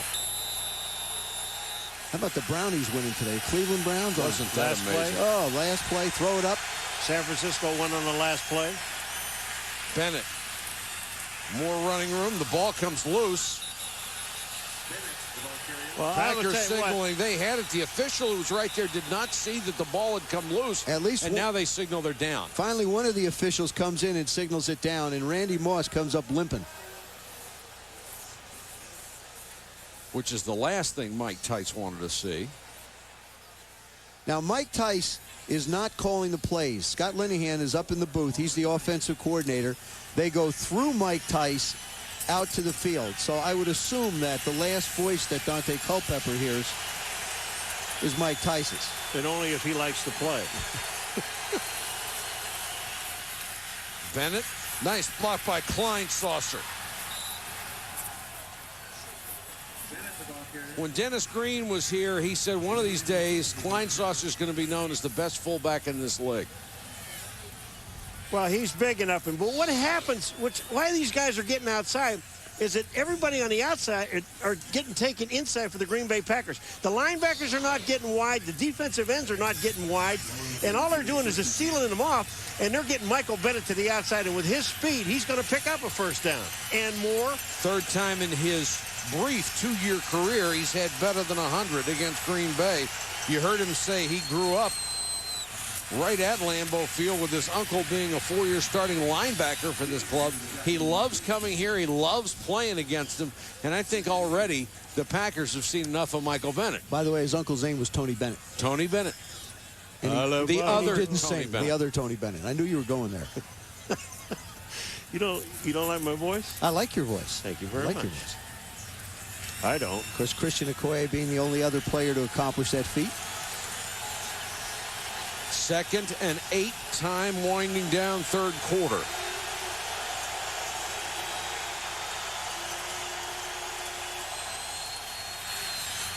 That one's tipped and incomplete. You know, it's been Minnesota's ability to run the football that has mounted in the scoring drives that they've had in the second half. Dante Culpepper has not been able to get a ball near a receiver. He was hot early, but they have shut him down since then. He's missed his last 8 passes. Hit his 8 out of his first 10. When he was warm. Yeah. Now he's over. That was long ago. He's had a couple slip out. That one was batted, but they've been very effective running the football. And Randy Moss has got to have his presence felt again for this offense to be successful. 3rd and 8, Moss to the near side. Culpepper goes to Kleinsasser. Instead, he had his legs taken out from under him. A solid play by Matt Bowen, the backup safety, and he saved the first down. I'll tell you, this was an excellent tackle by Matt Bowen because you're outgunned because of Kleinsasser's size, and he hit him in the one place he had to hit him, and that's at low and at his feet to knock his feet out from underneath him. Kleinsasser, a pretty nimble guy for a fullback, who's 274. Bad kick. And picked up and down to the 33-yard line. A 29-yard punt, no return. Let's check in with Chris Berman. Boomer. Mike, 2 years ago, Terrell Owens was on the star. Today, he was the star for San Francisco and Dallas. This circus catch from Jeff Garcia then catches the game winner with 12 seconds to go. Steve Mariucci and the Niners, the champs of the NFC West, they win 31-27. Boomer, thanks very much. A remarkable finish for the 49ers. Congratulations to them on their division championship. I think two coaches that have done a remarkable job. Jim Fossil, who seems to always be on the hot seat in New York, with really a depleted defense, they beat the Redskins. And Brian Billick's done an incredible job with a young football team in Baltimore. No Ray Lewis there. Pressure on Favre. Driver caught it, then couldn't hold it. The official right on top of it. Driver thought he had it, but it came out when he hit the ground. That's what the rule is now. If you catch the ball and you're in the air. Now look, he's in the air, and here's the ball. He doesn't have control. When he comes down, the ball comes out. That's incomplete. That's incomplete. That was one that Brett Favre just sort of hung up and... Uh-oh, they're going to challenge this, baby. I think they can, to be honest. You know what? Here's the thing now. I agree with you guys, okay? It is an incomplete pass. I believe it is. But I can see why they want to challenge it. They feel like he gains possession of it, then tries to do something in an athletic fashion, and the ball comes out when it hits the ground, causing a fumble going out of bounds. The way the rule reads... The pass is incomplete. The way the rule reads, if you don't maintain control through the process of hitting the ground, it is an incomplete pass. Wait a minute. Now, here's the thing. Does he have control? I don't think he really ever had total control of the football. Well, I agree. Here it is. The ball is bouncing. Well, look at it's coming down now, and he doesn't really have control of the ball. But his knee hits the ground when it looks like he might have control. I agree with you. I'm just saying, I can see why they might consider challenging this. No, I think it's, I have to disagree with you because I think it's a total waste to challenge this. If he doesn't hold the ball through the process of hitting the ground, it's incomplete by rule. That's it. You know what? I think it'd be a great idea if you have to have the right kind of people upstairs. Go ahead, do your thing. Okay. I was just going to say, if you want to vote with us, log on to ESPN.com or NFL.com, click on the ETV logo, and you can play enhanced TV right along with us. You know, the other thing about it is that you have to make a football move when you come down. But his knee hits the ground. But did he have control when his knee hit the ground? That's what I think they're going to look at. Is it inconclusive or conclusive? I do believe it'll be conclusive that it was an incompletion. After reviewing the play, as the player was coming to the ground, hit the ground, the ball came out, made an incomplete pass, ruling on the field stand. Green Bay will be charged with their first team timeout. And we will see later if that timeout comes into play. And that made a whole bunch of these duck hunters mad. They may be armed. Under all that stuff, they may be armed. Mike Tice, Dante Culpepper talking things over when they get the ball back. They've been very ineffective throwing the ball, the Vikings have, but very effective running it. The Packers have been just the opposite. Packers trailed by 9. Fisher got it out to the 35 and no more. Tony Fisher, after last week's game when he filled in for Amon Green, had Brett Favre come up to him and said, "Today you grew up." He always knew he could play. Played wide receiver, fullback, running back at Notre Dame. Played a lot of different things. You talked about it, Mike. He was hurt a lot his senior year. And when they questioned his toughness, he said, "I'll tell you what. I can go back and have you look at some games. I gained almost 200 yards against Boston College. I can play." Didn't Boston College beat Notre Dame this year? You always got to bring those things up, don't you? Fisher, that time, got ahead of his blockers. That wasn't set up very well. And Corey Chavis came from the safety spot to make a solid tackle. He's excited about moving from the corner to safety. He likes to hit people. And one of the brightest guys around. That is the end of the third quarter. The Vikings continue to lead the Packers 22-13.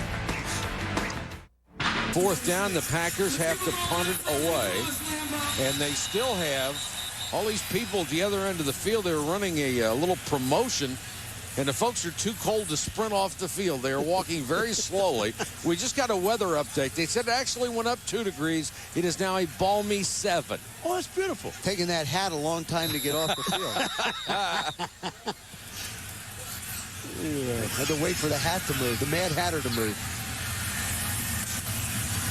Nick Davis is the deep man.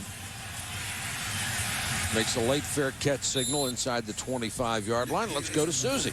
Guys, it's been a frustrating rookie season for head coach Mike Tice, who calls the Vikings the almost team. They almost win each week. 6 of the 9 losses by a touchdown or less. He said the key is to stay the course, and they have to keep their intensity up for a full 60 minutes.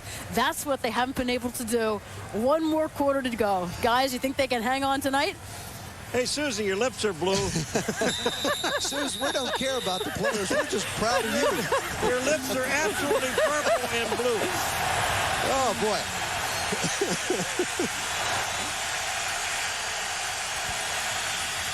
Culpepper starts them off with a running play. Before that carry, the Vikings had rushed for 177 yards on 20 carries, averaging almost 9 yards a carry. Why throw it? Michael Bennett, well, because you're going to have to get some first downs, and you don't want to throw the ball back into the hands of Brett Favre. You only have a 9-point lead with that extra point being missed. And special teams has just haunted the Minnesota Vikings. Blocked punts, blocked field goals, missed extra points. And Randy Moss has disappeared from this offense. Mo Williams is checked in as a running back. Culpepper to throw, blitz coming.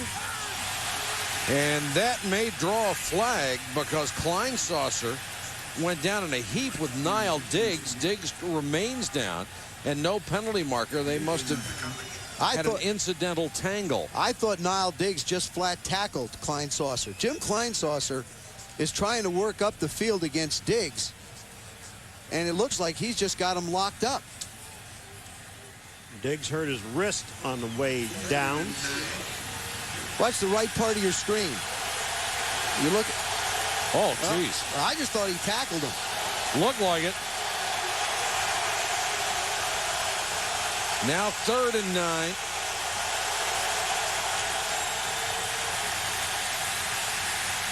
Culpepper out in the flat. That's not going to go anywhere to Byron Chamberlain. He never had a chance. Mike McKenzie right at his knees as soon as he caught it. Well, you know, this cold is bad. It really is. And for Dante Culpepper, and you're absolutely right, that let balls doing is floating. And he keeps throwing them like that, it's going to be picked off. And the Packers realize that he can't throw it down the field long, so they're just dropping back to a certain distance and closing on the receiver. Darian Gordon will go deep. A good kick. Back at the 24. Flag is down, and Gordon breaks out and took it over the 45, a 22-yard return, but now check the penalty. Holding. Green Bay. The legal push in the back.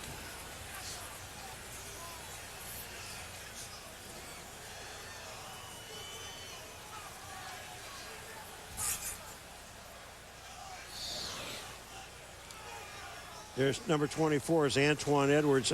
That's holding. That would qualify. I would think so. When you it's have a little bit more than that little push in the back. Yeah, when you get part of the jersey. Play for blocking the player in the back. Well, why did you call it then? I guess what I don't understand is if an official sees what he thinks is a penalty and throws a flag, who talked him out of it not being a penalty? By Toyota. Get the feeling. Motorola bringing intelligence everywhere. Hello, Moto. And Best Buy. For the latest technology, turn on the fun at Best Buy. I want to get the feeling back in my feet. Yeah.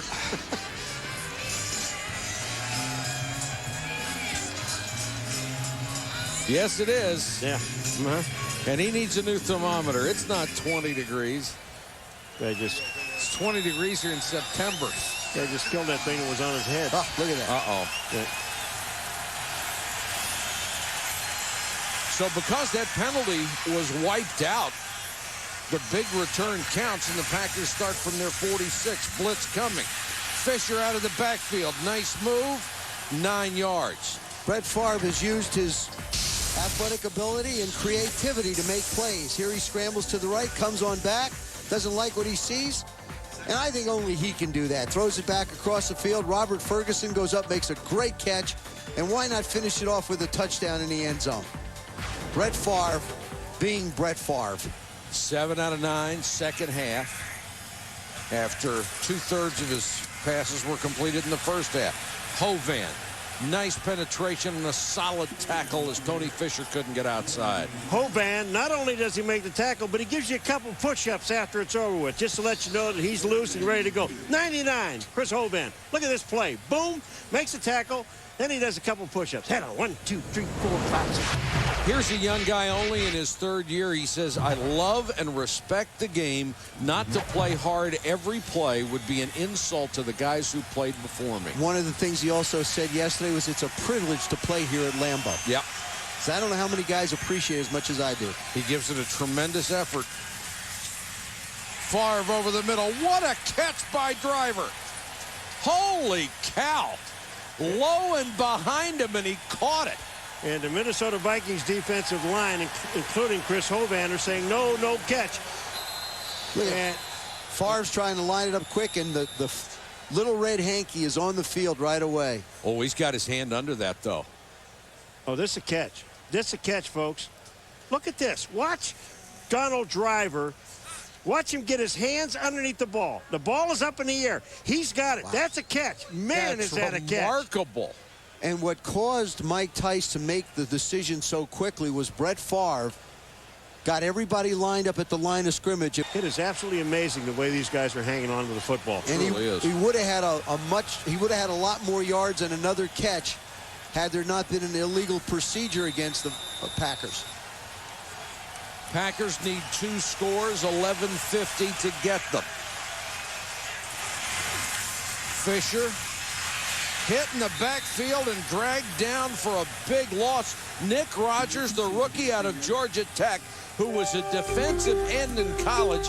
They have made him try the transition at linebacker, and he has played very well the last couple of weeks. And I think at this point in the game, because they're not blocking at the line of scrimmage, that the Packers ought to get rid of the run and just stay passing the ball because Favre is hot, and so are the receivers. No, I don't agree with that, Paulo. Well, I don't think you can just start winging it around. Of course, Nick Rogers played for George O'Leary at Georgia Tech, who is the defensive line coach for the Vikings now. Vikings jump, but get back. Favre. Ferguson. Out of bounds. Played it like fair catching a punt and just got 1 foot on the sideline. Just loses track of where he is on the field. Brett just hangs this up. Really, it's a great mismatch. You've got Robert Ferguson at 6'1" against Tyrone Carter. Eric Kelly at 5'10", and he doesn't get a chance to come back on the ball. Hey, and Kelly can't find it. Well, you're going to lose where you are when you wait that long for that baby to come down. Looks like a punt. Fielded a punt. He was just, the only thing he was thinking about was catching the ball, not worried about his feet. And the official right on top of it. Now a big 3rd down and 14 to go for Green Bay. Blitz coming. Favre escapes. What a throw. Complete down to the 15-yard line. Ferguson again. Touchdown. Touchdown. What a play by Favre. Are you kidding? He ducked under Tyrone Carter. It got back out and saw Ferguson coming across the middle. It's absolutely incredible. Oh, he had that look coming out of the huddle that this was going to be something special. From the left side of your screen, here comes the blitz. He fakes it out, and then he just wings it right in the middle. Look at the catch by Robert Ferguson, and then stretches to get it in the end zone. He has set such a tremendous standard for himself. He said it's more and more difficult every week to go out and be Brett Favre. Not tonight. Yeah, he's doing a good job of being himself. Look at him. Incredible. Just incredible. What a catch. You know the thing about him? he's having more fun than anybody in the stadium or on the field. Nobody has more fun during the game than he does. And the extra point will pull them to within 2. Well, now. 10:48 to go from frozen Lambeau Field. We got a ball game. Brett Favre has done it again. His second touchdown pass cuts the lead to 2 points. Trying to keep that hand warm. It's a losing effort. You know what, guys? I'm not convinced that was a touchdown. I'm not convinced it was a touchdown. But I think you get gun shy when you've already lost a challenge. Tyrone Carter on the return lost his footing, taken down at the 26. Minnesota decides they want to blitz Brett Favre. Tyrone Carter coming off the corner. They got a safety blitz, clean shot at Brett Favre. He's going to avoid it, scramble out to the left. Robert Ferguson's going to come across and take it onto the end zone. You cannot come out of control if you're a defensive back. He does it, manages to throw it up around Chris Hovan and gets it in. Now, is he in the end zone? Watch the knee hit. His left knee hits, and that ball is nowhere near in the end zone. This is not a touchdown, folks. Of course, it stands as one. Plus, his foot went out of bounds. Should have been marked at the 1. But you get gun shy after you lose a challenge. Vikings from the 27. Culpepper throws on the run. Kleinsasser cut down at the 30. And then they give him forward progress out to the 33. KGB. Kabir Biamilla. Beautiful. Thank you. You know, it just takes it's just so long to say it. KGB is easier. Just rolls off your tongue, doesn't it? Yeah. Right. Nothing's rolling off my tongue at this point. Not tonight. Except the roof of my mouth. 2nd and 3. Bennett swarmed under in the backfield. Hardy Nickerson shot through from his middle linebacker spot. And what the Green Bay Packers are realizing now that, first of all, Culpepper is losing control of the ball, throwing the ball up in the air. So what they're doing is they're putting more people by the line of scrimmage. Watch Hardy Nickerson. He's in the backfield on this play here because they have about 8 guys up on the line of scrimmage. And they're keeping the guys to the outside to take any of the flow that comes off the corners, and the linebackers are filling to the inside. Green Bay's not set again, Mike. Still a very effective player in his 16th year. Now the Packers are shifting all over the place on 3rd and 4. Culpepper will run for it and make it. Culpepper to the 46-yard line. That's the one thing, the dimension that Dante Culpepper adds to this offense, and the reason why they were able to beat the Packers a month ago. His ability to run with the football, you can't account for him. Nobody in the middle of the field. No one there. As Dante goes back, he sees the hole. Good, quick, decisive move. 13. He run 4 times for 26 yards. And does a smart thing, getting down.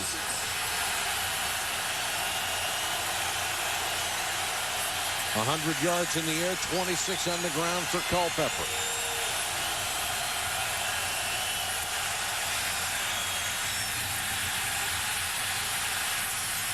Intended for Moss, incomplete. Good coverage by McKenzie. It almost looked like he grabbed hold of the ball as hard as he possibly could and almost guided it across the... He's trying to. This is just a simple 2-man route. Mike McKenzie covering Moss as he starts across.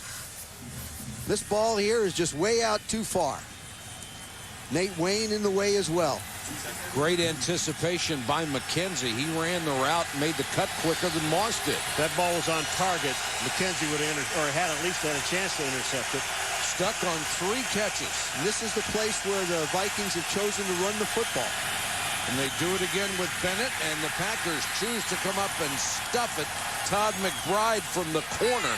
And, Paul, you're right. They've got a lot of people near the line. Well, they got a lot of people on the inside, and what they're doing now, as soon as they read running play like Todd McBride just did then, now he closes. And his job is to close from the outside. Don't let anybody bounce out to the outside. You've got enough help inside. Stay there. Another sellout. The people come to their feet in Green Bay.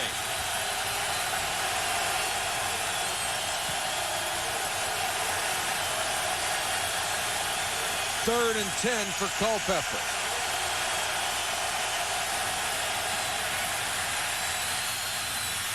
This one's complete. It'll be a first down to Dwayne Bates. A strike from Dante Culpepper. What big-time plays Dante Culpepper has made these last 2 third downs. The first one he runs for. This one he hangs in the pocket. And David Dixon, number 71. Watch the big guard step out and make the block. Nice job by the big fella. Bates just turns. He's really complimented Randy Moss in this one. Randy Moss only having 3 early catches, but Dwayne Bates has been the guy that stepped up big for the Vikings. And that Minnesota offensive line has done a whale of a job, both run blocking and protecting Culpepper. You can almost guarantee another run here. Mo Williams. Nothing. But this is working a lot of time off the clock. We're down to 6:44 and counting. I think something to keep in mind, we've seen the success that the Minnesota Vikings have had running the football. Remember, Gilbert Brown is not playing, and he is a big part of what that defense is able to do up front. Rod Walker not near as big as Gilbert Brown. Who is? Bryant McKinney. No, he's taller. He is round. Okay. 2nd and 9.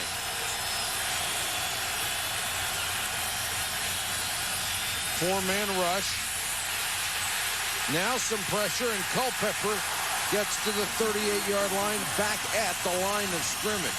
This is, if it's called a sack and he's behind the line of scrimmage, this is a coverage sack. Because watch this. The defensive line, the offensive line, they're doing a pretty good job right here. And when Culpepper steps up, he has nobody to throw the ball to. Of course, he wants to go to Randy Moss, I think, on this one. McKenzie does a nice job of giving him nowhere to go.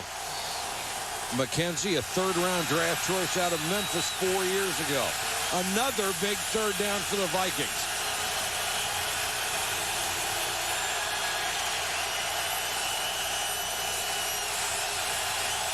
Packers show blitz. Jump offside, and it looked like McKinney may have moved. Well, it might be interesting because Bonnie Holiday, number 90, moved first. And then you wonder if McKinney didn't react to it, which should be illegal. Full start, 74, offense. But it isn't. 5-yard penalty, still third down. All right, this is Brian McKinney we were talking about. This guy is 6'8", 250 plus, or 350 plus. Look at it. Now he's moving.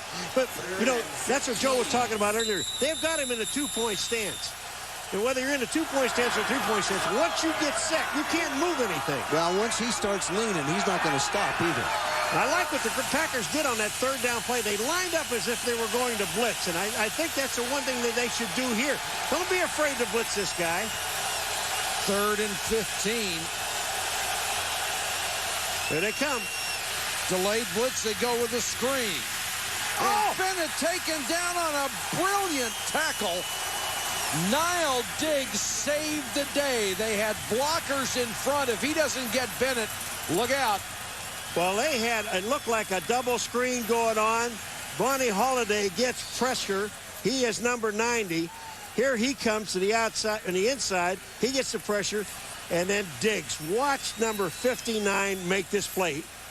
He goes around Corbin Lucina and is able to make the tackle. Fair catch made near the 15-yard line with 4:32 to go.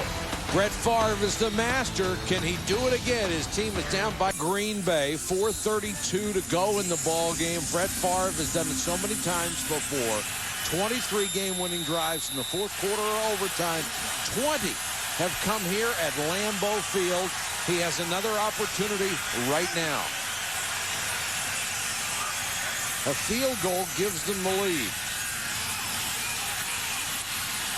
Incomplete, threw it into double coverage. Ferguson tried to go up and make another big catch, but couldn't. They like the matchup over there with Robert Ferguson on Kelly. They figure, why not? Let it fly. He's made a couple of plays before. Eric Kelly is pressing him. He doesn't look back for the ball until late. Robert Ferguson can't quite make a play on it. And Kelly really hasn't been beaten on anything all night long. He's been right there. The one thing you don't have to worry about with Brett Favre is taking off and running with it. You know he's just going to buy time. Draw play. And it looked like Fisher just lost his balance and tripped, but he dives out near the sticks. They have to reach the 25 for a first down. Now they'll now mark it back at about the 23 and a half. All right, let me ask you this. Tony Fisher would have had first down easy if he doesn't trip up. Let's say they don't get anything on this, and it's fourth down and a yard. I'll tell you what, you kick the ball because you have 2 timeouts, and really, what has Minnesota done? Right, not much. I agree. Just wanted to pose the question to you, Professor. Pose it. It's been posed.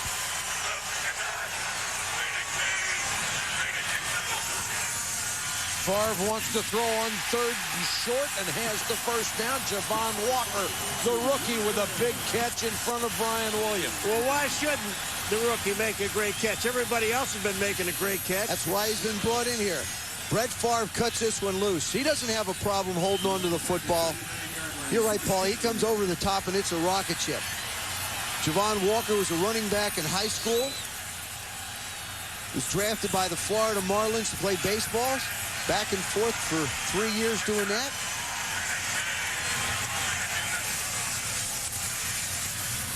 Favre double clutch. It was tipped twice.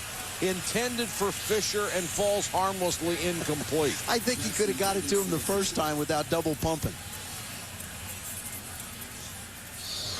Brett Favre makes everything interesting. Look at this. Little little pump. Boy. What a nice job by Kenny Mixon. Just getting his left hand up. Boy, and Corey Chavis nearly had a gift interception. Paul, this is where you constantly refer to the fact that one thing that Brett Favre always talks to us about in a 2-minute situation, right? This is sort of like it. Just get the first down. Just get first down. All they need is 3 points to win the football game. Blitz coming. Favre throws underneath. Ferguson. He'll get about 7, maybe 8, bringing up another big 3rd and short. Tyrone Carter makes the catch. I'm going to tell you what, though. Now I believe that this is 4-down situation, Joe, because, you know, he's taking his time. When I say he, Brett Favre coming to the line of scrimmage. He's just taking his time in the huddle. They're not in a hurry to do anything. They're running time off the clock. So to me, it's just telling me that they're going on 4th down if they don't make it. And each team has 2 timeouts. And Ferguson having a career night for the Green Bay Packers. 3rd and 2.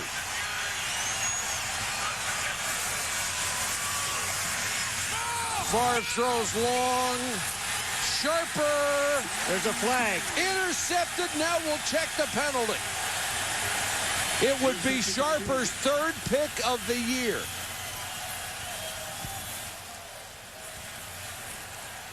Oh, check it. Jack Brewer. My apology. But interference. That's interference. 21, defense. First down.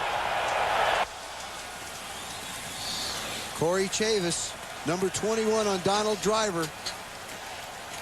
Well, he's holding him right by the shoulder pad. That's a good call. They're pushing each other. Actually, each one has an arm on one another. Brewer does a nice job of going up and making the play. And Mike Tice talked about his football team being able to play 60 minutes. He said, we've been able to play 56, but 60 hasn't been in the stars for us. That was a 28-yard penalty. Fisher hit in the backfield and dragged down for a loss. Nice play by Big Fred Robbins. And that is going to take us to the 2-minute warning. The Packers can take the lead with a field goal. They're getting close.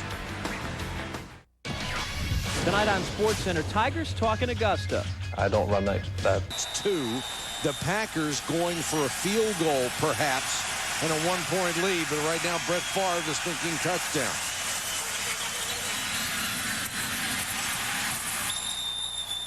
This play stays in bounds. Walker makes the catch. They'll spot it at the 23. From here, it would be a 40-yard kick, and on a night like tonight, that's not easy. Before that play, you talk about an even game, Joe, with Vikings up by 2 points.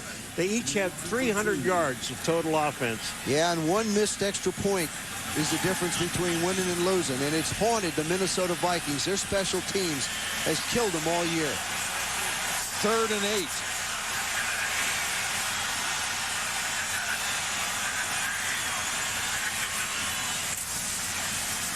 Four-man rush. Now Favre has to scramble. Dives and banged out of bounds. They'll mark it inside the 15-yard line, which is right at the sticks. He got it. Lorenzo Bromell nailed him, but Favre took the punishment to get the first down. Boy, he almost gets sacked. Watch this. Watch how close he is to being sacked. Right there. And then the dive. Mike Flanagan, number 58, did a good job of keeping Lance Johnstone away from him.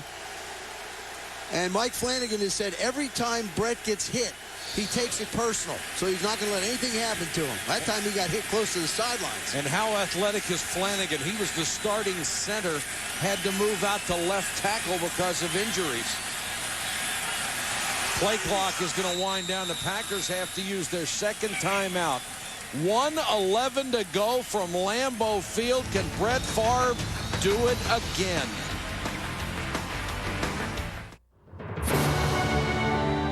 Oh, did they ever. Tigers take on Augusta, and the punch 25 years later. Rudy T. and Kermit Washington. If you joined us late, it's been all Vikings. The Packers keep coming back. They're within 2 and within field goal range. Fisher to the 10-5 touchdown.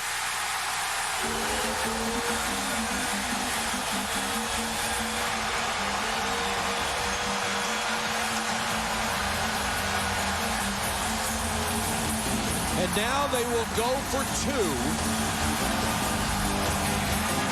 Was that a great call? Was that a great call? They took a timeout, Favre, because the clock was running down. They went to the sidelines, and they decided to run a play. That's only the second running play that they've run since I said they were going to throw the ball from here on out. The other one was a drawback here. Tom Rossley, the offensive coordinator, he never gave up on running the football. He showed a lot of patience through this second half, even though the Packers have been down through this entire game until this moment. Ironically, scoring with 1:06 to go on the clock leaves Minnesota with 1:06 and 2 timeouts. Under normal conditions, you'd say it would be fine, but the problems that Dante Culpepper has had holding onto the football, I don't know if it's enough. High snap, Favre will take off, and he won't make it buried at the 3-yard line. But really, that play is insignificant. Minnesota's going to need a touchdown to win anyway. Well, this is just it's a handoff, a long handoff to Fisher. Watch this. But the blocking is just superb. They get blocking to the outside, and that is unbelievable. Tony Fisher, the rookie, gets to make the Lambeau leap, filling in for the injured Amon Green. And watch Favre. Totally in charge. No, that's not peace, folks. That means we're going for 2. And peace to you, too. Boy, he just has a walk and a stroll about him that is special. He's a remarkable player.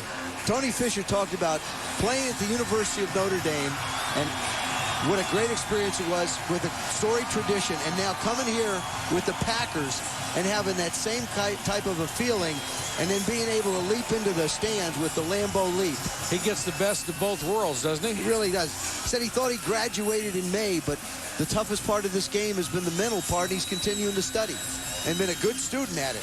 Now it's Randy's turn and Dante's to see if they can come back. And Randy Moss has been shut out since that quick start. 3 catches, 25 yards, and a touchdown. They haven't been able to get the ball to him since then. Carter from the 15.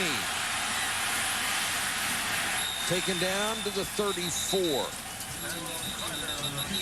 In 1954, Bear Bryant took 115 football players into the drought-ridden desert of Junction, Texas. Only 35 would survive the experience to play for him. ESPN Original Entertainment presents The Junction Boys, Saturday, December 14th at 9 Eastern on ESPN, immediately following the Heisman Trophy presentation, which comes your way at 8 o'clock. The Junction Boys. Man, I bet that was brutal. What he put those guys through. Wouldn't mind being in a desert in Texas right now. No. Warm weather wouldn't hurt us. Bowen was the injured player. Dante Culpepper has a chance to come out and lead his ball clubs. He's made some good throws to Dwayne Bates. I think that they've got to find a way to get the ball in the hands of Randy Moss a little bit. Some way, somehow, up the field. Then now, if you're the Green Bay Packers, do you go to the prevent defense or do you keep pressure on Dante? I always think the prevent defense prevents you from winning. So, no, if you've done something for 59 minutes and you're ahead now, don't stop doing it. Don't let Dante Culpepper run around and beat you. Moss had a spectacular first quarter. They have thrown the ball at him only 4 times since then. No catches. 2 timeouts for the Vikings, 1:01 on the clock. 4-man rush. They want the screen, can't get it. Now Culpepper goes to the other side. Boy, the Packers sniffed that one out perfectly, and Bennett taken down by Vonnie Holiday. They played it beautifully. There's a double screen on. They had screens to both sides of the field. Culpepper decided to throw it. He'd have been better off throwing the ball away. And nobody rushed him. No. Because the clock continues to run. Bajabiamila from behind didn't get there. Moss just overthrown. We got a flag on this play. There is a marker down, and it will go against the Vikings. McKenzie is underneath Moss. Now he's up on top. Dante just puts the ball out too far. Well, you have to be impressed with what McKenzie has done tonight against Randy Moss. Offense, 10 yards, penalty, still second down. You know what I don't understand is after they completed the first pass on that screen that didn't go anywhere, why didn't they use one of their timeouts? Good question. And, you know, I'm not a big fan of the shotgun in the 2-minute either. I think you waste time trying to get the ball back. You get up under center and run your 2 minutes from under the center. If you're in a situation like this where time is not in your favor. Minnesota needs a touchdown. Bajabiamila on the pressure, and there he got it the second time. The ball is loose. The Packers had it. The Vikings may have gotten it back with 15 seconds on the clock. Bryant McKinney, who let Bajabiamila get by him, hustled back to get the ball. They'll stop the clock with 11 seconds to go. Father, give me the strength for what I must do. Everything we are. This is a free country, but not free for the taking. Everything we believe in. First had to be fought for in the streets. The motion picture event of the year. This is a night for America! Leonardo DiCaprio, Daniel Day-Lewis, Cameron Diaz.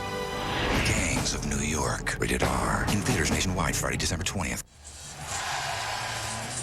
11 seconds to go. Kabir Bajabiamila just made a remarkable play. Watch him, number 94. He runs over McKinney. Now he hits Culpepper once. He hits him a second time. Now watch what he does on the third time. That's the third time he touched him and made him fumble. Remember the game in Tennessee when Javon Curse ran down somebody? Ran Baltimore Ravens. Well, yeah, I got Jamal Lewis or somebody like that. This belongs in that category. That kind of hustle and that kind of speed and that kind of excitement from his quarterback. Only 11 seconds to go. Minnesota needs a miracle. Underneath to Walsh, and Walsh will give himself up. and then is hit anyway. They stopped the clock with 1 second.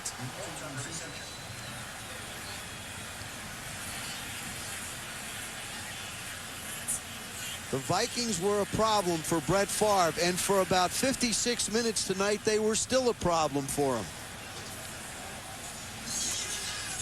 Barring a Cleveland Brown-type miracle, they won't be a problem now.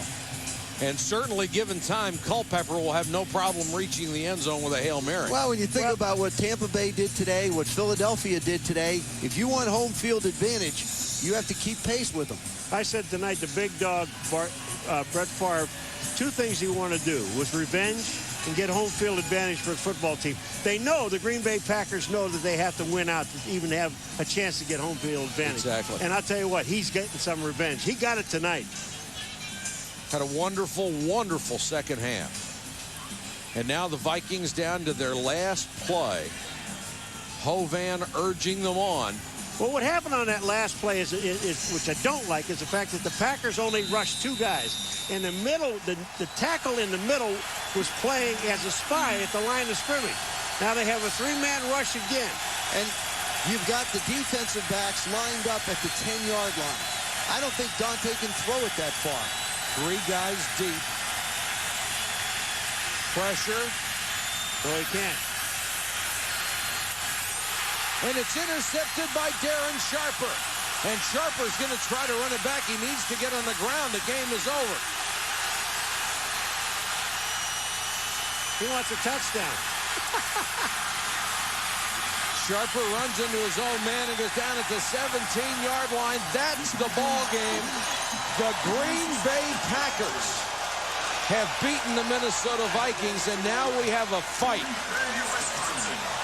Boy, they were knocking Packers on the ground in front of the Minnesota Vikings bench as Sharper was running with the football.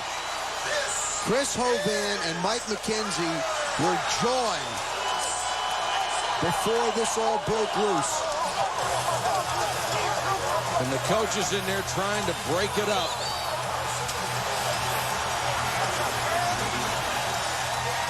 Mike Tice is as big as any of these guys. Well, he's trying to break it up. Sorry, Mike, but I just looked as Sharper was running. I looked to the Minnesota bench. There were 2 Packers that hit the deck over there.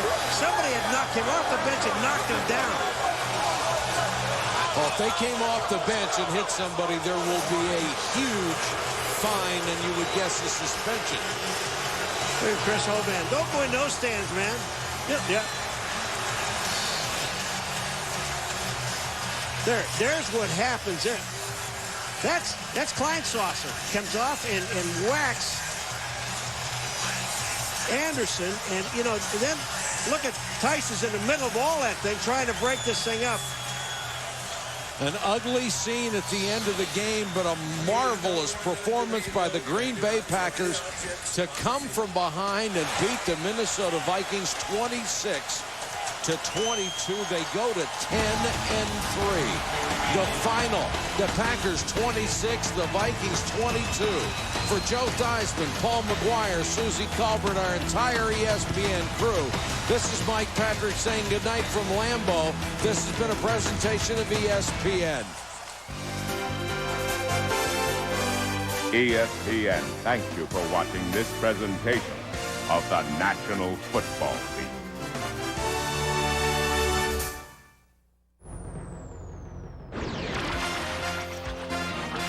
This is SportsCenter.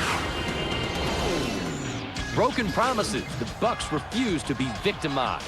The battle for the best in the West showcases a record-setting performance. And the Eagles are feeling closer to a division title. Homecoming. Did Bledsoe throw the Bills' playoff chances away? While Peyton Manning's performance hits a sour note. Tiger tees off on the Augusta controversy. That's certainly not my say. And after Friday's comeback, what will the Lakers do for an